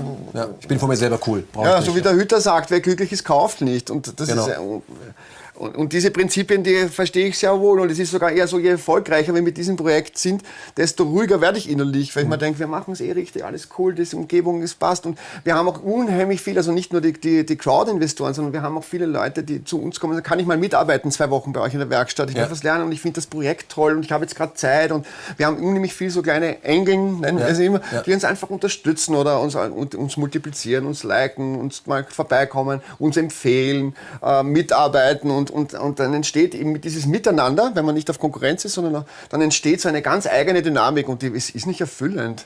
Wir sind ja, sage ich mal, die letzte Generation, die noch so lebt, wie wir das im Moment erleben. Die nächste Generation wird das kaum noch tun und die danach kann sich das gar nicht mehr vorstellen und die danach fragt sich, wie ging das so lange gut. Da sind wir bei dem Stichwort Generation Schule im Moment. Es soll ja noch Leute geben, zur Schule gehen. Ja, so wie die Schule im Moment eben aus, so ein Drill-Sergeant-Ding eigentlich. Du bist auch an Schulprojekten dahingehend beteiligt. Ich erinnere im Vorgespräch, dass man sagt, okay, mit mehreren Altersstufen zum Beispiel Baumhäuser bauen. Da kann man eine Menge dran lernen. Kannst du das erklären? Ja, es ist auch die Frage, wie kommen wir zu wissen, weil ich habe jetzt nicht Architektur studiert oder Technik studiert oder war an der Technischen Universität und habe jahrelang geforscht dort und da, sondern es ist sehr viel Versuch und Irrtum und das selber durchs Tun auch. Und ich glaube, dass das in der Schule einfach ein wesentlicher Faktor, weil wir haben jetzt letztens mal mit ein paar Kindern eine Wurmkiste gebaut, einen Wurmkomposter für die Wohnung. Ich meine, diese strahlenden Kinderaugen vergisst du nicht. Ja. Aber die Kinder lernen halt dabei auch, was ist zu messen, wie groß ist das Teil, wie gehe ich mit einem Maßstab um. Und wenn ich jetzt zum Beispiel hergehe und mache mit einer Kindergruppe, sagen wir bauen ein Baumhaus, dann habe ich da schon Pi erklärt, weil ich sage, okay, wir können den Umfang können wir messen, aber was ist jetzt der Radius? Und jetzt messen wir verschiedene Bäume und sagen, da kommt immer so eine Zahl raus mit 3,1 und dann wird das zum Faktor. Und wenn ich mit den Kindern dann ein Baumhaus baue, eine Woche lang, dann haben die schon die Grundwesen, die Grundbegriffe der Geometrie, wie kann ich mit Material umgehen, auch das von Gedanke wird Materie, wie gehe ich ein Projekt an, machen wir mal eine Skizze, wie hättest das du gern und so. Statik und woher kommen die Materialien, kommen woher aus der Region? Kommt das, was ist der Baum, wie viel Kraft hat der, was ist Aussteifung, was ist Statik, wie mache ich das, dass das funktioniert, was mache ich mit dynamischen Kräften, mit Wind und so. Und dann stehen die nach einer Woche da mit Funkeln in den Augen und finden sich auch selbst wieder. Und sagt dann auch, wenn ich in 10 Jahren da wieder bei diesem Baumhaus vorbeifahre, werde ich immer dran denken. Der Traktor. Der Traktor, wir sind am Land. Natürlich, klar. Dann werde ich immer dran denken, damals habe ich gemeinsam mit dem Karl-Leo, mit der Ines oder habe ich damals dieses Baumhaus gebaut und werde immer einen Bezug zu diesem Ort haben. Dann brauche ich auch nicht sprayen oder so. Dann finde ich mich selber in meiner Umgebung wieder. Und ich kann vor allem ich kann mir diese Erinnerungen aufrufen mit Gerüchen, mit sozialen Umfeld, mit den Erinnerungen und kann sagen, wie ist Pi gewesen? So war das damals. Das heißt, ich kann diese Formeln, die ich da gelernt habe, nachher auch immer wieder herstellen für mich selber, auch wenn ich sie vergessen habe. Und das ist nachhaltiges Lernen. Und das funktioniert halt nicht mit, ein Mensch steht da, 20 Kinder müssen ruhig sitzen und dann hören wir diese ganzen Sachen an und lernen dann halt theoretisch, einen Kreis rechnest du so aus und Statik rechnet man so. Im Moment, wo ich ins Tun komme, kriege ich schon ein Gefühl dafür, was das ist und habe die Formeln ein Leben lang. Theresa, lass uns praktisch werden. Ich sage, okay, so ein Wagen interessiert mich, vielleicht als Altersruhesitz mit 35, als Investmentbanker oder als Otto Normalbürger, der ein Landhaus sucht oder jemand sagt, das versuche ich jetzt mal. Praktisch, wie passiert das? Wie schnell kann ich denn so einen Wagen bekommen? Wie sieht der denn aus? Muss ich den mitplanen? Kann ich den mitplanen? Muss ich da hier vorbeikommen? Wie läuft das praktisch? Bezahlt muss auch irgendwann mal werden. Wie läuft das? Wir starten eigentlich jeden Wagen mit einem Planungsprozess, um die Leute einerseits Richtung Autarkie zu führen und das einmal genau durchzudenken. Was braucht man eigentlich? Wie viel Platz braucht man? Was macht dich glücklich auf kleinem Raum? Das heißt, ich mache erstmal Connections über das Internet und rufe bei euch an. Genau, anrufen, schreiben, herkommen, wie auch immer, oder zu einer Besichtigung oder zum Probewohnen. Und dann machen wir so einen Planungsworkshop, 2 Stunden, setzen uns mal intensiv zusammen, besprechen den eigenen Grundriss, den eigenen Energieverbrauch und konzipieren quasi den individuellen Wohnwaggon. Ja. Welcher Stil, welche Energieversorgung, was macht man selber, was sollen wir machen. Ja. Wir haben Kunden, bei denen hängen wir noch die Vorhänge auf und nähen die Polster. Ja. Und bei anderen ist es quasi Do-it-yourself und Selbstausstattung und die kriegen nur die Technik von uns. Das heißt, ihr seid da flexibel. Ihr wollt gar nicht nur fertig verkaufen, sondern ihr unterstützt eben auch, ihr beratet auch. Also das ist alles offen. Jeder kann gucken, je nachdem, nach Fertigungsfähigkeiten oder Zeit, wie viel er euch übergibt. Das ist ja auch ein neues Konzept. Das gibt es bei Mercedes so nicht, dass ich mitarbeiten kann. Ja. Na? Warum macht ihr das so? Warum macht ihr das so? Könnt ihr das nicht anders oder was steckt dahinter? Einfach auch dieser Gedanke von Selbstbestimmung. Ich meine, natürlich, wenn meine Mitarbeiter das machen sollen, dann muss ich die zahlen, dann muss die Stunde abgegolten sein. Aber ist ja nicht unbedingt notwendig. Also wenn wer sagt, ich baue mal die Möbel selber, kriegt er von uns die Pläne oder das Material oder er macht es ganz allein. Ja. Und ist für uns auch gut. Also es war für uns von Anfang an der Anspruch, dass der Wagen möglichst leistbar wird, auch wenn wir mit regionalen Baustoffen arbeiten und sehr hochwertigen Produkten.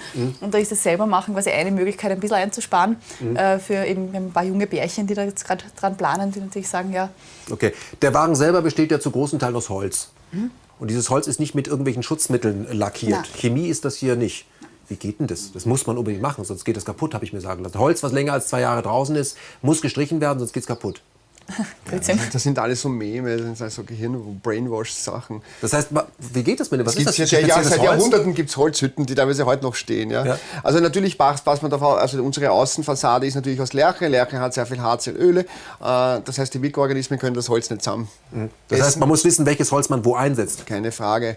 Man kann es auch flemmen oder ölen, oder man kann es natürlich abwittern lassen, wie man möchte. Wichtig ist zum Beispiel, als Dämmung verwenden wir Schafwolle, auch aus Österreich, Schafwolle. Ja. Die kann sehr gut mit Feuchtigkeit umgehen. Weil in kleinen Räumen kann es passieren, wenn ich jetzt viel koche und dusche und so, dass dann die Luftfeuchtigkeit höher wird, dann muss die Bausubstanz damit umgehen können. Und die Schafwolle kann das sehr gut, Feuchtigkeit aufnehmen und wieder abgeben und verändert dabei die Dämmeigenschaften nicht. Und außerdem, wie wir wissen, die Schafwolle kühlt auch. Also ist auch eine gute Kühlung. Das ist ein Naturprodukt aus der Gegend und greift sich auch super an. Also Ihr habt ja auch Lehm verbaut. Lehmputz ist auch eine tolle Sache, das ist halt Dünnbett-Lehmputz. Der Lehmputz bindet auch Schadstoffe. Ja. Der Lehmputz macht auch ein bisschen ein hausigeres Gefühl, das ist ein bisschen erdiger. Ja. Und auch der Lehm kann auch mit Feuchtigkeit sehr gut umgehen, nimmt Feuchtigkeit an, gibt wieder ab. Aus was besteht Lehm? Erde. Einfach Erde? Erde und Sand. Verbaut ihr auch Stroh, was ich hier überall als diese Kornkreise hier sehe? Braucht ihr sowas auch? Im Wagen nicht, aber Strohballenbau ist eine ganz spannende Baumethode, wenn man wirklich jetzt sagt, okay, ich baue ein Einfamilienhaus oder größere Strukturen. Gibt es mittlerweile den lasttragenden Strohballenbau, der ist auch lasttragend? Ohne Holzkonstruktion. Ja. Also wirklich einfach die Strohballen übereinander mit einer Holzdecke. Ja. Also gibt's. Die Natur stellt unglaublich viel zur Verfügung, was ich nicht synthetisch herstellen muss. Ja. Ja, wir machen auch nicht nur die Wege, wir machen auch Planungsprojekte. Und die erste Frage, die ich immer stelle, wo willst du sein, wo ist der Platz, was habe ich in der Nähe, was habe ich hier? Wenn ich halt viel Stroh habe, kann ich schon vorschlagen, hey, dann reden wir mit den Bauern, holen wir uns die Strohballen für nächstes Jahr und dann machst du Lehmputz. Und das kann ich auch in jedem Stil machen, das kann ich rustikal, organisch, stylisch, geradlinig, viel Glas. Da ist quasi der Kreativität keine Grenze gesetzt. Oder ich habe viel Wald in der Gegend, dann arbeiten wir mit dem Holz, arbeiten wir mit dem, was es da gibt. Ja, also wir korrespondieren mit der Landschaft. Ja, und das passt dann auch gut in diese Landschaft, weil das ja auch stimmig ist, weil dieses Material ist von da, dieses Material ist doch dieses Klima gewohnt, weil es wächst ja hier. Also wir haben ja insgesamt eine viel tiefere Stimmigkeit. Ja. Und wie ich jetzt mit den Designs rangehe, das kann man machen. Dieser Wagen ist relativ rustikal, weil der Auftraggeber halt wollte, dass wir ein bisschen rustikaler sind, damit er dort zu diesem Projekt passt. Aber ich kann den viel stylischer auch machen oder oldschool oder ich kann jeden Stil verwenden. Mit denselben Materialien, die hier aus der Gegend sind.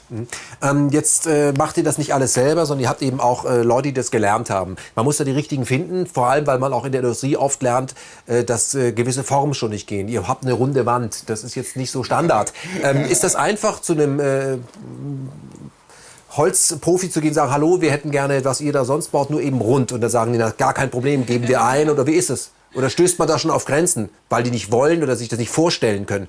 Wie ist es, eine runde Wand, eine runde Holzwand sollte ja kein Problem sein, oder? Wenn man auf die richtigen Leute stößt, ist es kein Problem. Aber was wir uns anhören haben dürfen, bis wir eben dann den richtigen Zimmerer, den Rotenberg, gefunden haben, haben uns relativ viele Leute für verrückt gehalten, rund zu bauen, weil sie auch gemeint haben, die Kosten explodieren wahnsinnig und eben die keine technisch einfache Lösung gefunden haben. Und der Zimmerer, der es dann machen will und das Design cool findet, der findet dann auch relativ schnell eine einfache technische Lösung, wie man das aus der CNC-Fräse rausfräsen kann, diese Rundungen, und dann beblanken. Und das ist eigentlich jetzt kein großer Kostenfaktor mehr. Also es ist Warum denn eine runde Wand? Was soll denn das?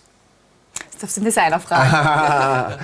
Gibt es mehrere Gründe. Erstens mal, wenn ich von außen das betrachte, wirkt der Wagen nicht so groß, wie er innen wirkt. Also es ist eher die Überraschung, wenn man reinkommt, es wirkt innen größer als von außen. Auf jeden Fall. Und das ist einmal eine wichtige Sache, weil sonst wird das so eine große bedrohliche Geschichte, weil wir sind doch recht hoch auch. Ja. Erstens. Zweitens habe ich natürlich auch nach Designs gesucht, die es so nicht gibt. Ich habe, bevor wir das gezeichnet haben hier, weil stand ja das Konzept Wagen stand schon fest, aber das Design nicht. Und wir haben dann mit dem Design gesagt, okay, in welche Ebene wollen wir?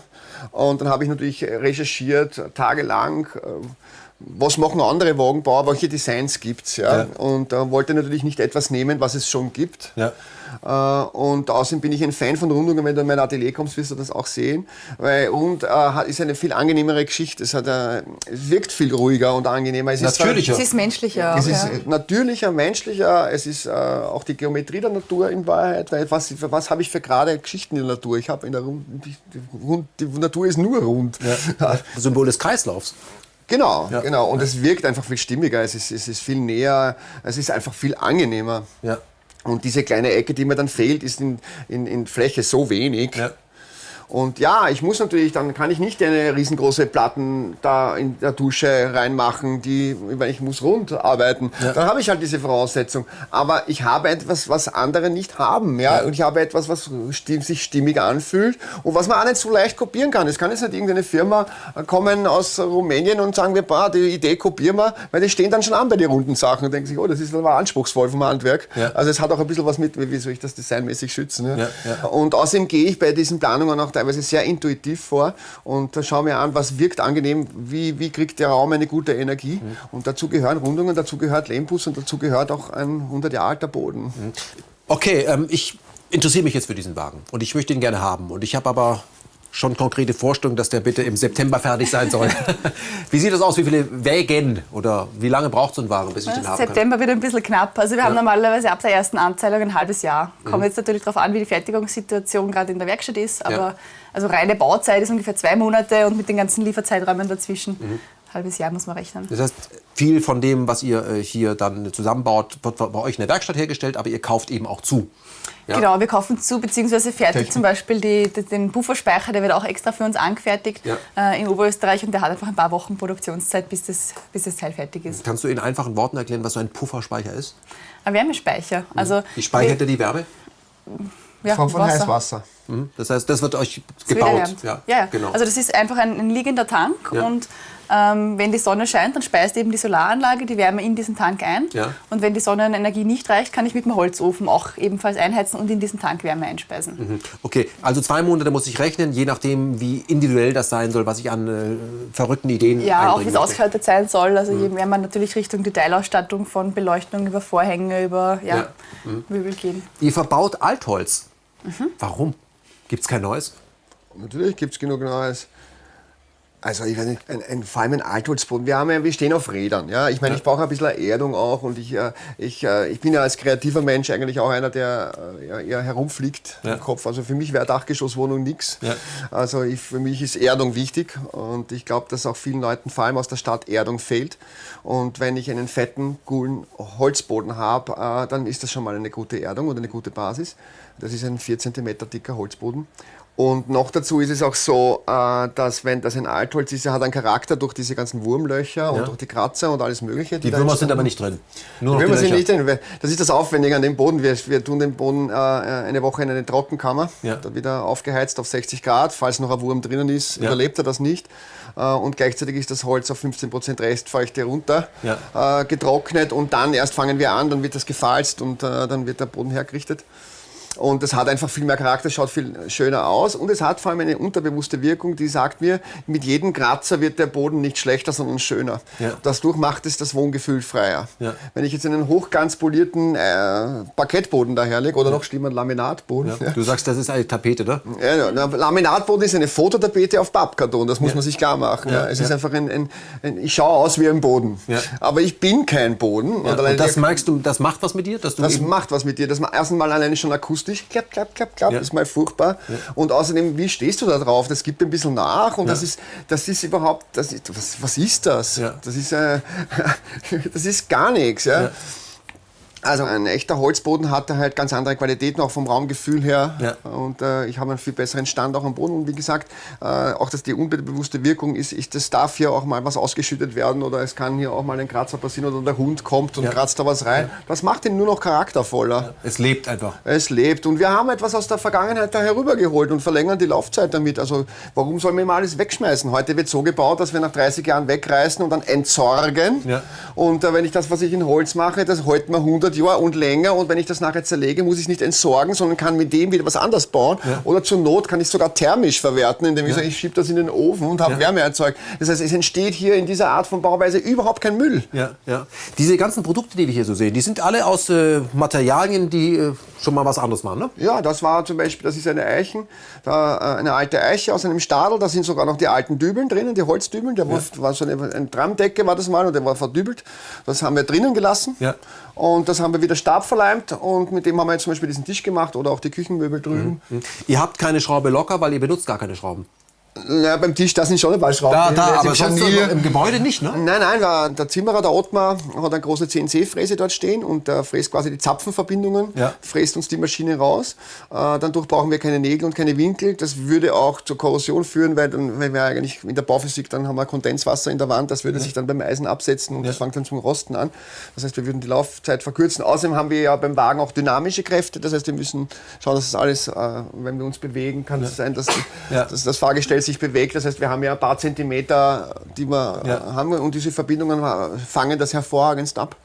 Jetzt kommt natürlich die große Preisfrage. Das kostet Geld alles. Was kostet mich ein Wagen in dieser, ist es die Luxusausführung? Ja, da sind wir schon in der Oberliga. Was kostet mich so ein Wagen? Davon kann man doch auch essen gehen in Österreich. Also zwischen 50 und 150.000 Euro sind die Projekte, die wir machen. Ist nicht billig, das ist uns bewusst, aber wir haben einfach irgendwann die Entscheidung treffen müssen, hochwertige Produkte, regionale Fertigung oder Billigschiene und für uns war irgendwie von vornherein klar, billig machen andere. Das geht sich ja auch nicht aus, um mal das österreichische Wort zu benutzen, wenn man das günstig herstellen lässt, indem man das irgendwo fertigen lässt, mit miesen Materialien und die Leute sozial schlecht bezahlen. Also das geht ja auch nicht. Das muss ja alles stimmig sein. Das ist ja gar kein Kreislauf. Also ich will meine Leute in der Werkstatt fair zahlen. Ich will, dass zum Beispiel Wechselrichter ist so ein klassisches Beispiel. Der Kunde sieht das ja nicht auf den ersten Blick. Ich könnte dort auch ein billiges Produkt verbauen, die kosten 500 Euro. Ja. Wir verwenden einen 2500 Euro Schweizer Wechselrichter. Das ist wirklich das High-End-Produkt. So ein Haus soll erhalten. Genau. Wenn schon Geld ausgeben, dann ordentlich und dafür habe ich aber was Ordentliches und das wird nicht kaputt. Und vor allem mache ich mir ja dann brauche ich es ja gar nicht machen. Ich drehe an und sage, wir wollen regionale Wertschöpfungsketten, wir wollen Kreisläufe im Wohnen haben, wieder Stoffkreisläufe haben, wir wollen, wie gesagt, regionale Nutzung, faire Gehälter von den Leuten, die es machen, ordentliches Handwerk, gar nicht so einfach Handwerk, also finden heutzutage. Und dann kann ich ja nicht anfangen mit irgendwelchen Billigsachen. Jetzt muss man natürlich dazu sagen, sehr kritisch beäugt eigentlich. Also zwischen 50 und 150.000 Euro gibt es aber keine Wohnung. Also wenn man es mal so umrechnet, gibt es ja auch keine. Und du hast auch keine Fixkosten mehr dann. Und du brauchst kein Bauland. Du brauchst kein Bauland und du hast keine Folgekosten letztendlich. Also du hast keinen Strom, du hast kein Wasser, wenn man das rechnet, was man da ausgibt und so weiter. Jetzt habe ich das Geld nicht, möchte es aber haben. Was kann man da machen?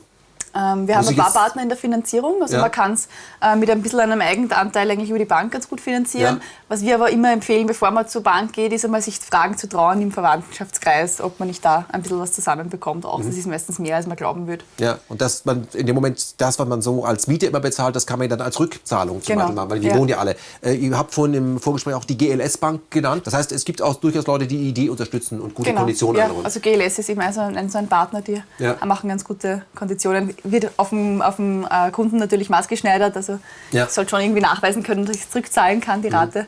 Also in Österreich entsteht gerade die Bank für Gemeinwohl, die sind gerade im Gründen und im Fanden vom Grundkapital und mit denen werden wir dann auch arbeiten. Ja. Also das ethische Banking ist natürlich auch für uns eine Frage, wir stellen uns bei jedem Produkt immer die Frage, woher kommt das, ist das ordentlich? Ja. Ich will natürlich nicht mit der Mafia arbeiten, also wir hoffen, dass die Bank für Gemeinwohl in Österreich halbwegs dann möglichst bald auf die Beine kommt, dann werden wir mit denen sicher auch arbeiten und mit denen auch ein Finanzierungsmodell nochmal ausarbeiten, weil auch da sind wir halt versuchen zu schauen, dass es möglichst regional und fair abläuft, dass es kein Blutgeld ist. Ihr habt ja, glaube ich, 6 Wagen inzwischen fertiggestellt. Dieser Wagen geht an eine Hotelkette, wenn ich das richtig sehe. Ihr habt Es ist keine Kette, es ist ein Hotel. ein Hotel, das wird auf einer Alm dann wahrscheinlich hingestellt werden, gehe ich davon aus, weil es Bekommt noch einen schönen Teich dazu. ganz genau, da ist der Teich, das teure.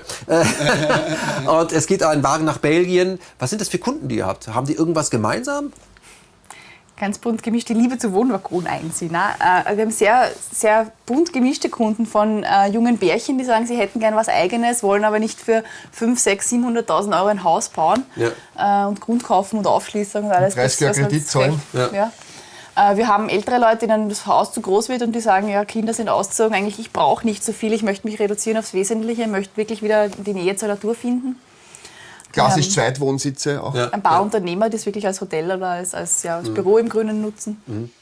Aber es wird ja dann auch irgendwann mal Leute geben, die diese Wohnung nutzen und wenn sie irgendwie feststellen, dass es nichts für sie ist oder aber dass sie woanders hinziehen und nicht mitwegen können wollen, kann man das ja auch verkaufen. Sehr wertstabil. Ja. Muss ja eine Investition, die man wieder zurückkriegt.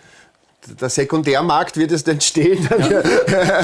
Aber anfangen gibt es bei uns genug für gebrauchte Wege. Ja. Also das kriegt man, glaube ich, relativ gut wieder an den Mann. Also es gibt sogar einen öfters Anfang, sagen, wenn du es gleich einen hast, kauf ihn jetzt, weil jetzt der den braucht. Und wenn wir dann so einen gebrauchten hätten, würde er sofort sagen, ja, okay, nehme ich den, cool. Ja.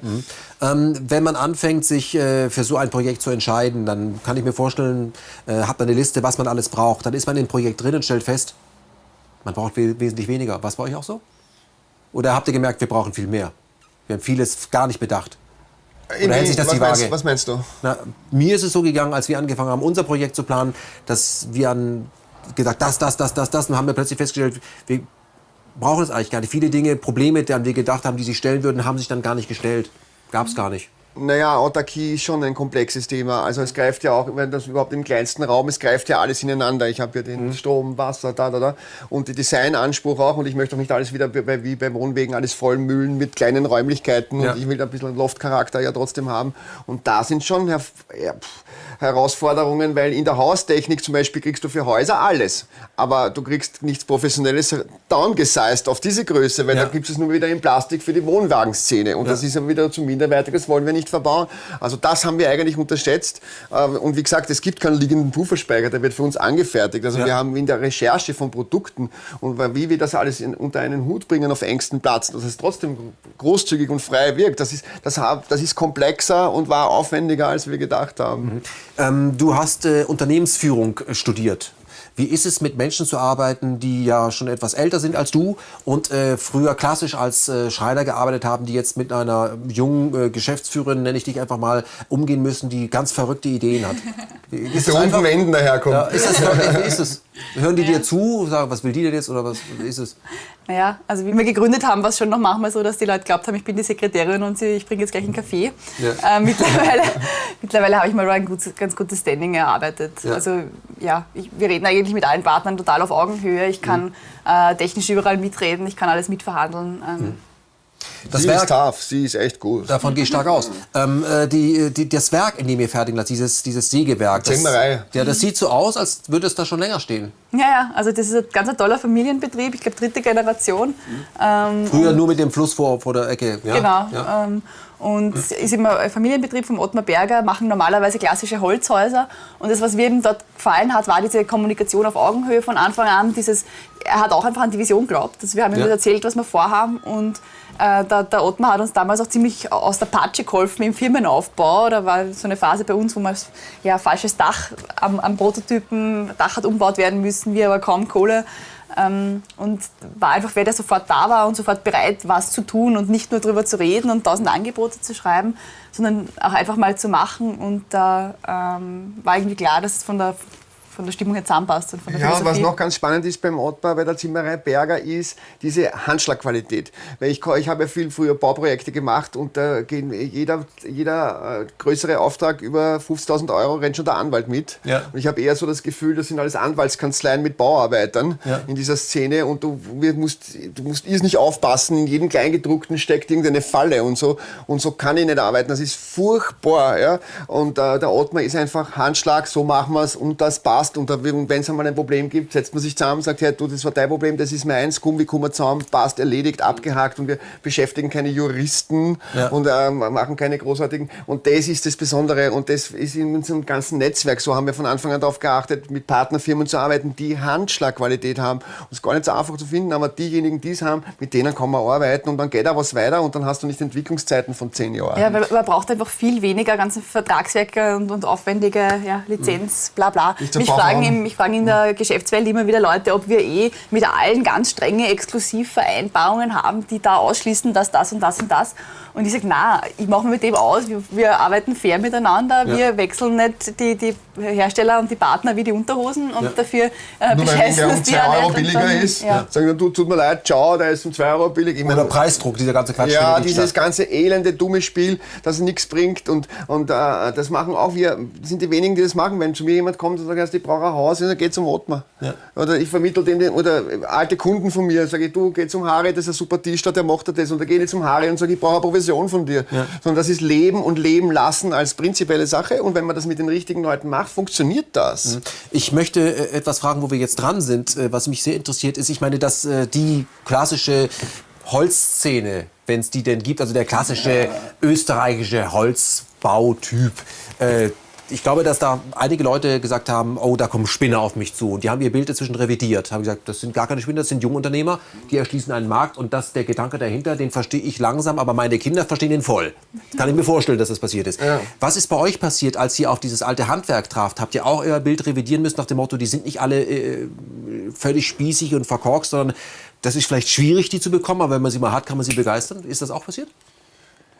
Ja, das Problem ist halt, dass durch unser Zeitalter, in dem wir sind, halt das Handwerk immer schlechter wird, weil ich habe halt Trockenbau, viel Rigipsplatten, Betonguss und so weiter. Das heißt, gute Handwerker zu finden, ist schwierig. Aber dass die dankbar waren, dass man, wenn sie gefunden, dass man das jemand versteht, ja, die endlich mal machen wollen, die mal zeigen wollen, was sie können. Aber diejenigen, die wirklich Handwerk mögen, die mit Leib und Seele Handwerker sind, die lieben dieses Projekt, weil wir können individuell arbeiten, er kann seine persönliche Note, ich bin ja nicht so hermetisch und sage, das ist der Entwurf und ich will das genauso haben. Ja. Es entsteht ja vieles auch so, du, ich möchte das in die Richtung, habe ich mir die Energie von dem Raum vorgestellt, was schlagst du für einen Tisch vor? Das heißt, das rennt auch künstlerisch sehr dynamisch ab. Aber da habt auch ihr gelernt, dass ihr es durchaus mit Leuten zu tun habt, die froh sind, dass sie endlich mal wieder... Ja, absolut. Ja, also Tischler zum Beispiel, also ich meine, da wird ja viel, Küche ist nur mehr Fertigplatten und Montage. Und ich meine, bei uns wird das einfach aus Holz und von Hand gefertigt und das ist für den Tischler, also für die Truppe dort auch eine totale Freude, mal wieder echt mit Holz arbeiten zu können, nicht nur mit Spanplatten. Und ja. Also wenn du heute einen Tischler inserierst, melden sich kaum Leute und wenn, dann kommen die und sagen, ich habe jetzt 10 Jahre lang Ikea-Küchen montiert. Und ich sage, ich habe keinen Monteur inseriert, ich möchte einen Tischler, der Handwerk kann. Also es ist gar nicht so einfach, gute Handwerker zu finden, aber die es gibt, die lieben das. Mhm. Wir sitzen jetzt in diesem Wohnwaggon und schauen uns das an und zeigen auch das Werk und das alles. Aber es ist ja nur das bekannteste Projekt, was den größten Abstrahleffekt hat, weil man kommt rein, setzt sich rein, gemütlich. Aber da steckt ja weit mehr dahinter. Gibt es noch andere Projekte, die vielleicht gar nicht von euch sind, die ihr anschiebt, die ihr unterstützt oder auch eigene Projekte, wo ihr sagt, dahin geht die Reise? Was ist im Moment, was liegt auf der Pfanne? Also diese Kreislaufsysteme, die wir entwickelt haben, diesen Gedanken in möglichst vielen anderen Projekten umzusetzen, das ist so ein bisschen unsere Vision. Von der kleinen Stadtwohnung, wo ich mit Plug-and-Play-Photovoltaik oder Wurmkomposter oder schon erste Schritte machen kann, bis zum wirklich voll autarken kleinen Dorf. Also wir haben mit dem Wohnwaggon gezeigt, Autarkie ist möglich. Das ist immer am schwierigsten, wenn ich es im ganz Kleinen machen will. Je größer es wird, desto einfacher wird das Ganze. Und deswegen, also zum Beispiel das Wassersystem haben wir gerade auf ein Einfamilienhaus umgelegt. Genauso ging es mit Heizung und mit Photovoltaik. Da machen wir jetzt gerade im Waldviertel ein großes Projekt, wo 5 Einheiten mit so einer intelligenten Photovoltaikanlage versorgt werden und alle Verbraucher gesteuert werden. Also man kann das quasi umlegen und es wird multiplizierbar und kann dann den Effekt vergrößern. Mhm. Gab es etwas, ich gehe davon aus, dass ihr hier drin auch schon auf Test gewohnt habt, wo ihr gemerkt habt, oh, da bin ich aber auch schon ganz schön eine Luxusbiene, darauf kann ich nicht verzichten. Ach, wir stehen da an einem WLAN-technisch ein bisschen ungünstigen Standort. Okay. Wir haben eigentlich einen WLAN-Router an Bord, der kommt aus der Militärtechnik und kann auch aus einem recht schwachen Funksignal ein gutes WLAN-Netz aufbauen. Ja. Aber da ist wirklich gerade ein Eck, wo es ganz schlecht funktioniert. Also ich bin halt so, ja. 2 Wochen braucht, bis wir endlich funktioniert. Wir haben dann auch die neue Software nicht draufspielen können aufs Programm und so. Also man lernt Das ist halt ständig. für mein Wir Wohnen. sind permanent am Lernen und wir stellen auch Sachen zur Diskussion. Und wir suchen auch viele in ganz Deutschland, ganz Europa, suchen wir halt Leute, die sich auch eben mit Pflanzenreinigung sagen, es gibt gar nicht viele, ganz wenige nur. Und da sind wir interessanterweise, die wenigen, die es machen, sind eigentlich ähnlich wie wir, die sagen auch, hey du, das ist der Pflanzenliste, so geht das, habe ich die Erfahrung und sagt ihr mir Bescheid, wann meine Erfahrungen kommen. Ja.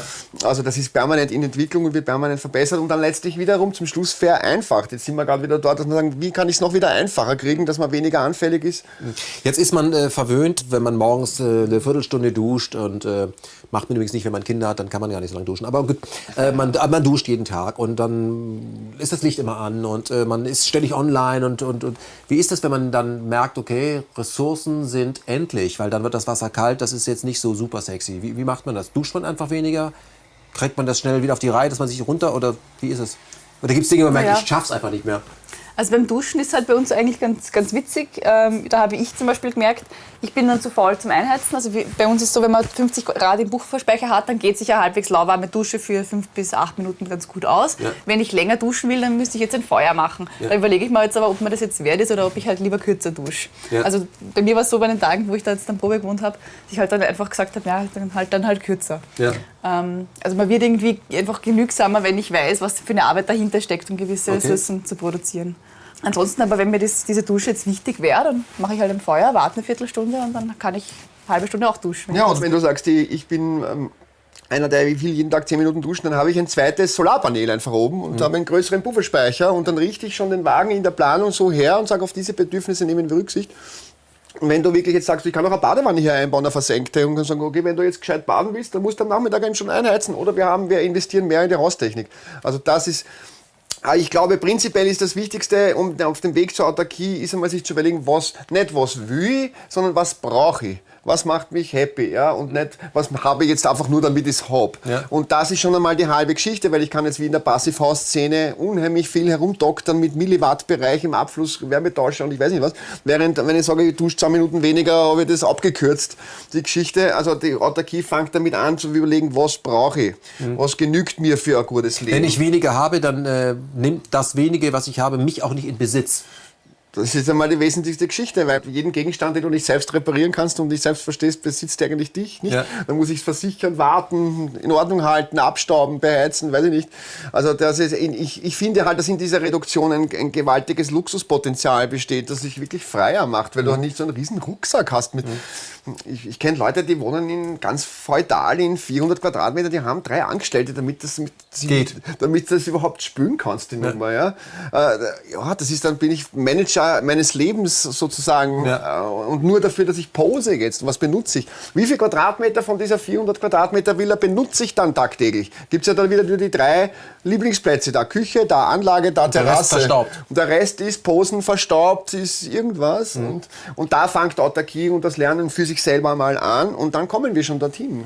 Und dann habe ich eben das. Es ist vollkommen legitim zu sagen, ich bin einer, der lang duscht. Aber dann richte ich mir es auch so her. Oder wir haben eine Anfrage gehabt, jemand will ein Tonstudio machen, ein kleines Musikstudio in so einem Wagen. Okay, der hat einen erhöhten Strombedarf. Okay, dann haben wir von vornherein die Photovoltaik und die Windanlage größer gesetzt und sagen, das geht sich jetzt für dich aus, dass du aber der bespielt das dann auch, der benutzt das, der belebt das, der macht das und damit ist keine Ressource verschenkt. Da sind wir, weil du das auch gerade annimmst, da sind wir dabei, wie viel Zeit wir durch Verwaltung verschwenden und so etwas. Also wir sehen, das wissen wir ja spätestens seit Einstein, dass Zeit und Raum relativ sind. Der Raum ist relativ. Ändert das auch die Zeit, die ich habe? Wie wird so eine Wohnung zu haben? Verändert das mein Zeitmanagement, die Zeit, die ich zur Verfügung habe, mein Zeitgefühl? Stretcht das die Zeit? Wird sie schmaler? Was passiert mit Zeit? Man wird einfach ruhiger. Also durch diese Freiheit, die man gewinnt, weil ich weiß, ich muss nicht mehr laufen, um eine warme Wohnung zu haben tagtäglich, wäre ich einfach in mir ruhiger und kann mir bewusst überlegen, was mache ich. Also für mich ist es irgendwie auch ein bisschen so ein meditativer Ort und dann zum Zurückziehen, zum Durchatmen, zur Ruhe kommen. Und dazu kommt noch die Ausstrahlung der Materialien und die Natur rundherum, die dich auch nochmal beruhigt. Das haben wir bei dir gesehen. Du warst gleich viel, war super. Und diese Wirkung hat es auf mich auch, weil wenn ich in meinem Arbeitsmodus bin, bin ich oft auch total schnell und zack, zack, zack, zack, das machen wir das. Und dann setze ich mich dann daher und denke mir, ist ja alles okay, alles cool. Also der Zeitbegriff wird sicher anders, aber das hat auch mit der Natur schon zu tun, dass dich die ruhiger macht und klarer macht. Und man lebt halt viel mehr mit dem Tagesrhythmus und mit der Natur mit, also eben mit den ersten Sonnenstrahlen quasi dann aufzustehen. Ja. Aber ich denke, wenn man sich überlegt, wie viel Geld man aufwendet, der Durchschnittshaushalt, um seine Miete zu bezahlen und Wasser und Strom, wenn das wegfällt, dann müsste man auch viele Arbeiten nicht mehr machen oder könnte kürzer arbeiten, hätte wesentlich mehr Zeit, wo man einfach sich mit anderen Menschen beschäftigt, liest und wir stellen ja auch bei uns fest, je gebildeter Menschen sind, also je mehr Zeit sie in Bildung investieren, desto weniger wollen sie Dinge konsumieren. Es reicht, es zu wissen, dass es das gibt oder man muss es nicht besitzen, man kann es auch sharen und so. Ich glaube, das ist etwas, das ist ein wesentlich höherer Impact, der nach von innen heraus so ein Spin-off dann ergibt, was mit Leuten passiert, wenn sie hier mal so zur Ruhe kommen. Das glaube ich, das ist etwas, was man vielleicht selbst gar nicht so vorher abschätzen konnte, weil man aber, was man als Feedback, ich gehe davon aus, Kunden werden kommen, das hat was mit mir gemacht, mein Leben hat sich verändert, die Qualität, das hätte ich nie gedacht, dass das von dem sich auf etwas ganz anderes einlassen. Ich sehe es auch so an Abkoppeln. Das ist ein Abkopplungsprozess. Ja. Es ist auch vor allem, es ist eine gesellschaftliche Geschichte. Wir wollten sehr hochwertig von Anfang an das machen, um auch die A-Schicht anzusprechen, um die ersten Kunden zu kriegen. Und vor allem die müssen wir ja kriegen, weil sonst haben wir keine Geschichte. Es war sehr oft so, dass Leute gekommen sind und gesagt haben, ja, super, jetzt kann ich endlich meinen Verwandten erklären, was ich eigentlich will. Also wenn der jetzt normal hergeht und sagt, ich will, wenn die Oma mal sagt jetzt, ich will eigentlich das große Haus nicht mehr, ich würde eigentlich gerne einen kleinen Wagen oder eine coole Jurte haben, dann sagen wir, Oma, mal spinnst, ja. Aber wie willst du jetzt zum Sandler werden oder so? Aber wenn du dann sowas hinstellst und sowas zeigst und die Oma sagt dann zu ihren Kindern, schau mal, das möchte ich haben, dann ist die auf einmal auch cool, weil sie verstanden haben, okay, Reduktion ist nicht losen, sondern Reduktion, wenn das hochwertig gemacht ist, dann ist das spannend und großartig. Ich gehe aber davon aus, dass die Oma sagt, so haben wir früher gewohnt. Ja, das kann auch sein. Davon gehe ich ganz stark aus. Und das hat mir auch früher genügt und jetzt möchte ich dort wieder zurück und ich möchte mir meine Zeit für mich genießen und möchte nicht jeden Tag nur putzen und sauber machen und heizen und Garten pflegen. Sondern leben. Sondern ich will leben und wenn, dann habe ich mein Gemüse oder ich will endlich reisen, weil meine Enkel sind jetzt schon auf der Uni, die brauchen mich auch nicht mehr. Ja. Jetzt bin ich 70, ich möchte jetzt mein Leben haben und da genügt sowas. Da sind wir, was dieses Interview in diesem Wagen angeht, beim Schluss. Dieses Fahrzeug ist jetzt nicht, um damit von Campingplatz zu Campingplatz, das könnte man theoretisch tun, aber dafür ist es zu groß, sondern man fährt irgendwo hin, plant ein bisschen, kommt an. Man kann also auch sagen, ich kann in Europa, dafür ist Europa ja ursprünglich auch mal gedacht gewesen, also ohne Grenzen mal sagen, ich bin mal auf den Lofoten ein halbes Jahr, dann fahre ich mal an den Gardasee ein halbes Jahr, ich brauche eigentlich nur einen Platz. Ja, oder ich mache 3 Jahre Studium. Genau, stelle mich dorthin. Wie bewege ich so ein Fahrzeug? Es wiegt doch noch ein bisschen was. Ne, wir haben da 8 Tonnen plus Erker. Also im örtlichen Bereich, so wie hier am Gelände, kann ich ihn eigentlich mit jedem herkömmlichen Traktor, kann ich den herumschieben, Hänger 10 km/h Tafel drauf und stelle das da irgendwo hin. Okay. Wenn wir längere Distanzen haben, stellen wir das Ding auf einen Tiefbettlader mit einer Zugmaschine und damit können wir halt herumfahren, wohin wir wollen. Ja. Oder man nimmt einen Unimog, den er ja günstig gestanden hat. Ja, wir können den Unimog verwenden und damit auffahren. Nur wir produzieren die Dinger jetzt einmal so vom Start weg, also außer es ist erwünscht ohne Straßenzulassung, weil die meisten Leute sagen, hey, du, ich stehe auf dem Platz 5 Jahre, was brauche ich jetzt, will nicht jeden Tag zum TÜV fahren jedes Jahr, sondern ich brauche ja nicht diese ganze Ausrüstung, die Straßenzulassung benötigt, nämlich Sicherheitsglas, doppelte Bremsensysteme, das brauche ich eigentlich alles nicht. Ja. Und daher wird auch das Fahrgestell weit billiger, weil ich das nicht brauche. Kann kleine Distanzen halt auch so machen und größere halt mit Tiefbett. Dann kostet halt eine Übersiedlung halt einmal 1500 oder 2000 Euro. Ja. Aber also auf 3-4 Jahre auch wieder nichts. Ja. Ich kann auf jeden Fall mein Haus mitnehmen und kann sagen, das ist mein Platz, nehme ich mit und stelle mir es neu hin und bleibe in meinem vertrauten Umfeld. Ja, das ist ja ein Traum. Man sagt, okay, also hier gefällt es mir ganz gut, da vorne ist ein See, hier darf ich vielleicht sogar stehen, hinter mir ist der Wald. Dann lasse ich mich dorthin schleppen, ich habe gecheckt, ob das alles geht und dann mache ich einfach die Tür auf und sage, so, heute wohne ich hier draußen. Ich glaube, dass das Rock'n'Roll ist.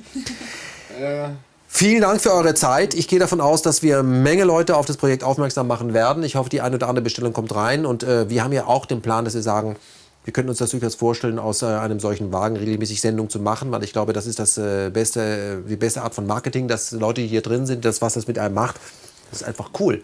Und ja, ich glaube, wir haben sehr viele junge Hörer, die dann und Seher, die dann sagen, ich wohne noch zu Hause, aber wenn ich mir mal eine eigene Wohnung suchen sollte es so eine sein und die dann vielleicht sogar den ersten Mini-WG-Wagen bei euch bestellen. Ja, oder es haben ja auch Leute, die selber ihren Wagen bauen, die besuchen dann bei uns Workshops oder gehen zu uns in den Online-Shop und sagen, pass auf, ich kaufe mir die und die Komponenten zu, ich baue mir selber, kann ich die Planung bei euch zukaufen? Ja, herrlich, macht's. Ja. Also ihr seid nicht welche, die das eben für sich kennen, sondern das ist die Grundidee dahinter. Ja. Die Kreisläufe schaffen, Informationen weitergeben, zusammenarbeiten, Kooperation. Genau, und Open Source natürlich auch. Macht's, tut's und sammeln wir die Erfahrungen gemeinsam. Wenn du Feedback hast, erzähl's mir, ich erzähl dir meins und dann kommen wir weiter. Mhm. Wie lange wird es eurer Meinung nach dieses Europa so geben, wie wir es im Moment haben, dass wir uns gegenseitig als Konkurrenten betrachten, dass wir Staaten und untereinander auf Effizienz trimmen? Wie lange wird es das noch so geben? Ich glaube, dass die alten Strukturen werden langsam auslaufen. Wichtig ist, dass man nebenbei neue aufbauen, die eine ähnlich hohe oder noch größere Dynamik kriegen einfach. Und da arbeitet man dran. Ich glaube auch, dass die Zeit schon viel weiter ist, als was man glauben möchte, wenn man die Zeitungen liest.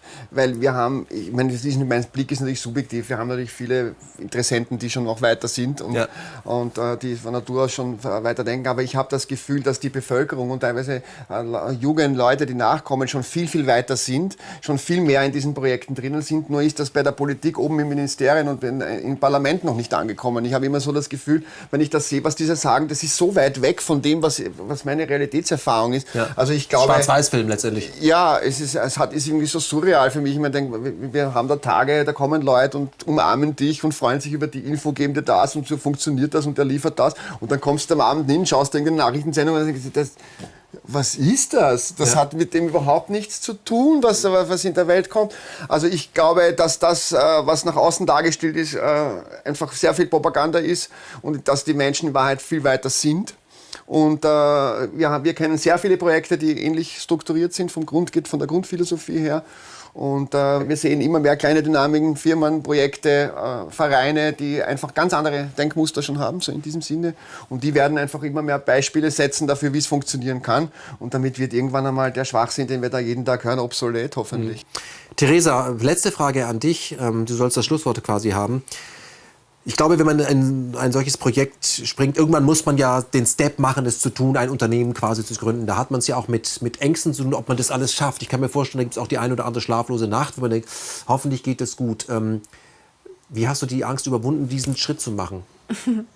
Also der Schritt selbst war für mich nicht das Dramatische, weil wir uns eigentlich gedacht haben, wir probieren es einfach mal und ja, wird schon gut gehen. Also die Gründung an sich, und da hat es auch schnell gehen müssen, weil es mit Crowd Investing war, was natürlich dann schon, also es gibt dann immer so, Unternehmensentwicklung ist wie das Leben, es ist immer so ein Up and Down und mal geht es besser und manchmal hat man seine Tiefs und die Momente, wo man sich denkt, warum stehe ich nicht lieber an der Supermarktkasse 20 Stunden und habe ein einfaches Leben. Und was mir da eigentlich weitergeholfen hat, war gerade dieses Netzwerk und diese Vernetzung, einerseits mit den Crowd-Investoren im Team auch, man kann sich gegenseitig wieder rausholen und wenn man schon ein Netzwerk aufbaut hat, die am selben arbeiten, an dasselbe glauben, entsteht dadurch einfach eine gewisse Kraft, wo man dann sagt, okay, jetzt probieren wir es aber nochmal und dann frage ich nochmal den und hat der vielleicht noch eine Lösung und irgendwie geht es dann immer. Lebst du deinen Traum? Ja. Und was wäre der Albtraum? Ja, Supermarktkasse. Oder halt irgendein, nein, vielleicht gar nicht so sehr, weil Kreisler könnte ich mir noch lustig vorstellen, aber so in einem Großkonzern irgendwie 0815. Ich war nie in einem klassischen Job und ich glaube, ich könnte es nicht gut, sagen wir so. Ich will lieber mein Ding machen.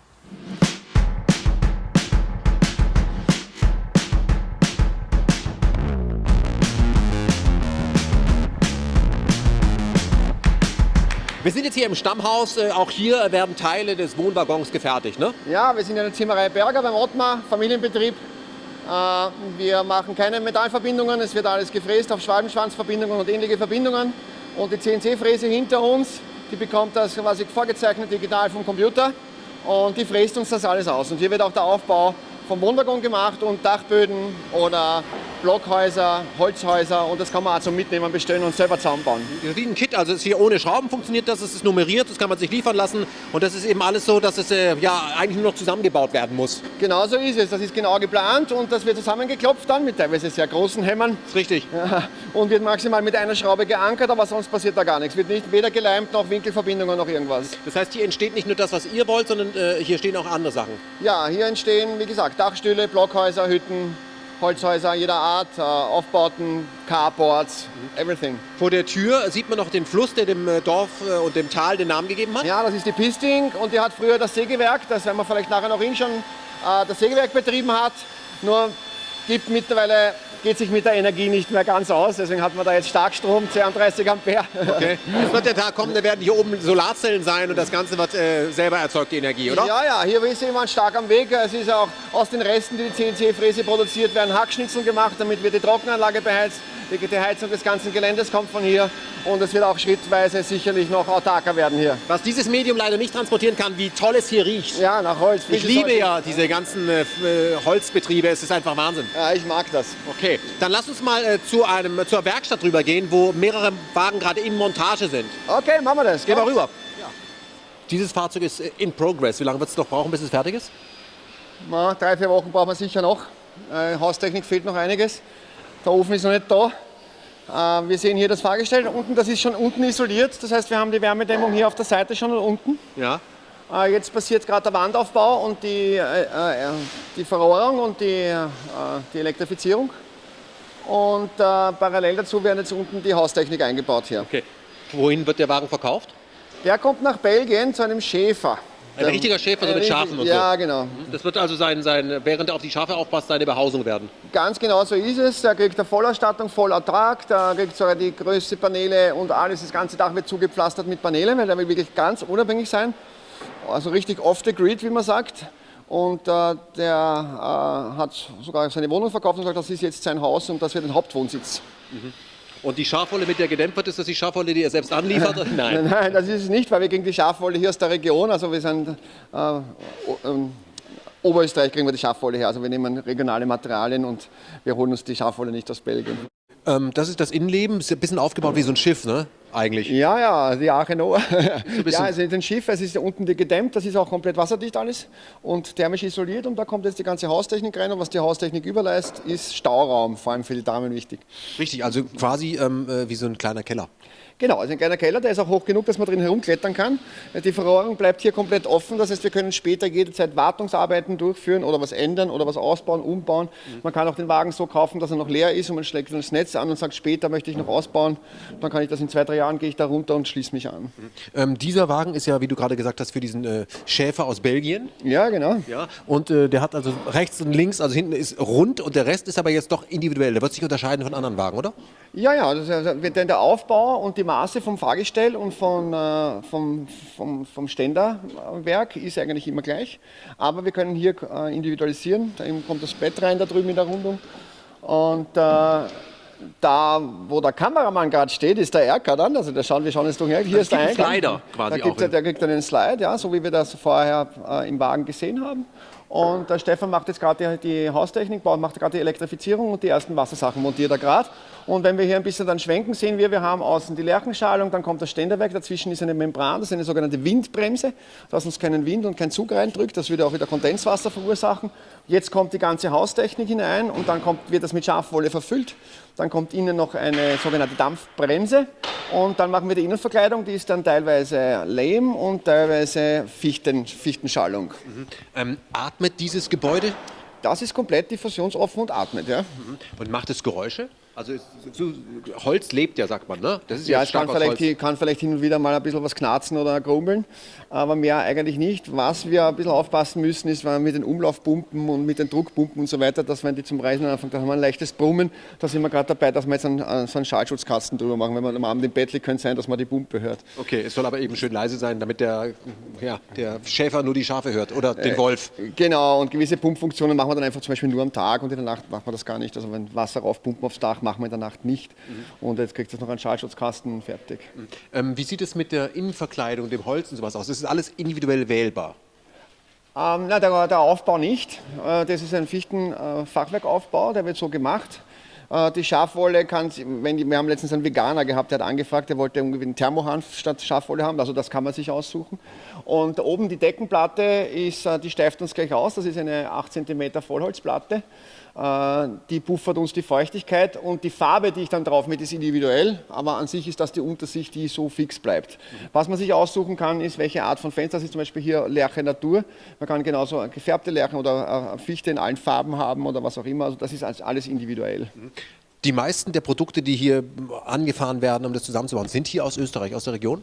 Ja, wir versuchen uns halt dem so stark wie möglich anzunähern. Also das Holz kommt alles aus der Region. 200 Kilometer Umkreis Maximum. Maximal 200 Kilometer Umgebung haben wir das Material her. Und auch die Schafwolle ist nicht weit her, das hat Fichte, alles. Technik ist halt immer die Frage, der Pufferspeicher kommt aus Oberösterreich, wird extra für uns gemacht.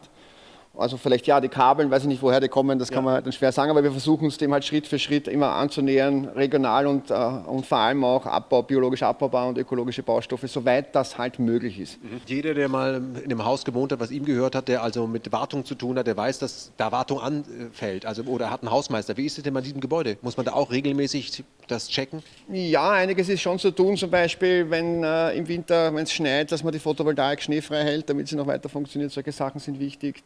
Bei den Akkus kommt es halt darauf an, welche Qualität der Kunde wählt, wie viele Ladezyklen die haben und ob man die mal tauschen muss. An sich können wir das Ding fernwarten, weil wir ja mit Internet einsteigen können und sehen, wie ist der Zustand, wo ist Wasser, wie viel Strom haben wir, was, wo, wie. Und da bietet ihr auch den Wartungsservice an? Ja, den bieten wir an, da sind wir gerade dabei, ein Package zusammenzustellen, aber so viel ist es eigentlich gar nicht. Bei der Fassade kommt es darauf an, will ich sie abwittern lassen, dann brauche ich nichts machen. Wenn ich sie in Lärche Natur so in dem rötlichen Ton haben will, dann empfiehlt es sich, alle 1-2 Jahre mal das nachzuölen, damit diese Farbe bleibt. Aber im Grunde ist es technisch kein Problem, es so verwittern zu lassen. Das ist kein Problem. Das Holz geht nicht kaputt? Nein, das geht nicht kaputt. Durch die Sonne und die Witterung schützt sich das Holz dann selber, graut ab. Das ist sogar sehr fesch, finde ich. Das ist eine Geschmackssache natürlich. Aber damit versiegelt sich das Holz selber. Man kann es natürlich auch flemmen. Das ist ein eigener Look sogar. Dann kommt dann die Holzmaserung anders raus. Ja, also das kann man individuell gestalten. Was man vielleicht, die Pflanzenkläranlage oben, die ist halt eigentlich auch relativ wartungsfrei, weil wir nehmen nur kurz kleinwüchsige Pflanzen. Und ja, hin und wieder halt mal vielleicht oben nachschauen und was nachschneiden, das sollte man schon. Und was wir in der Wartung haben, auf jeden Fall sind die Wasserfilter, können regelmäßig gereinigt und gewartet. Aber da machen wir wahrscheinlich jetzt auch so einen Service, dass der Kunde von uns einen E-Mail oder eine SMS bekommt, sagt, hey, wir haben so viel Wasserdurchlauf, kannst du mal die Filter putzen?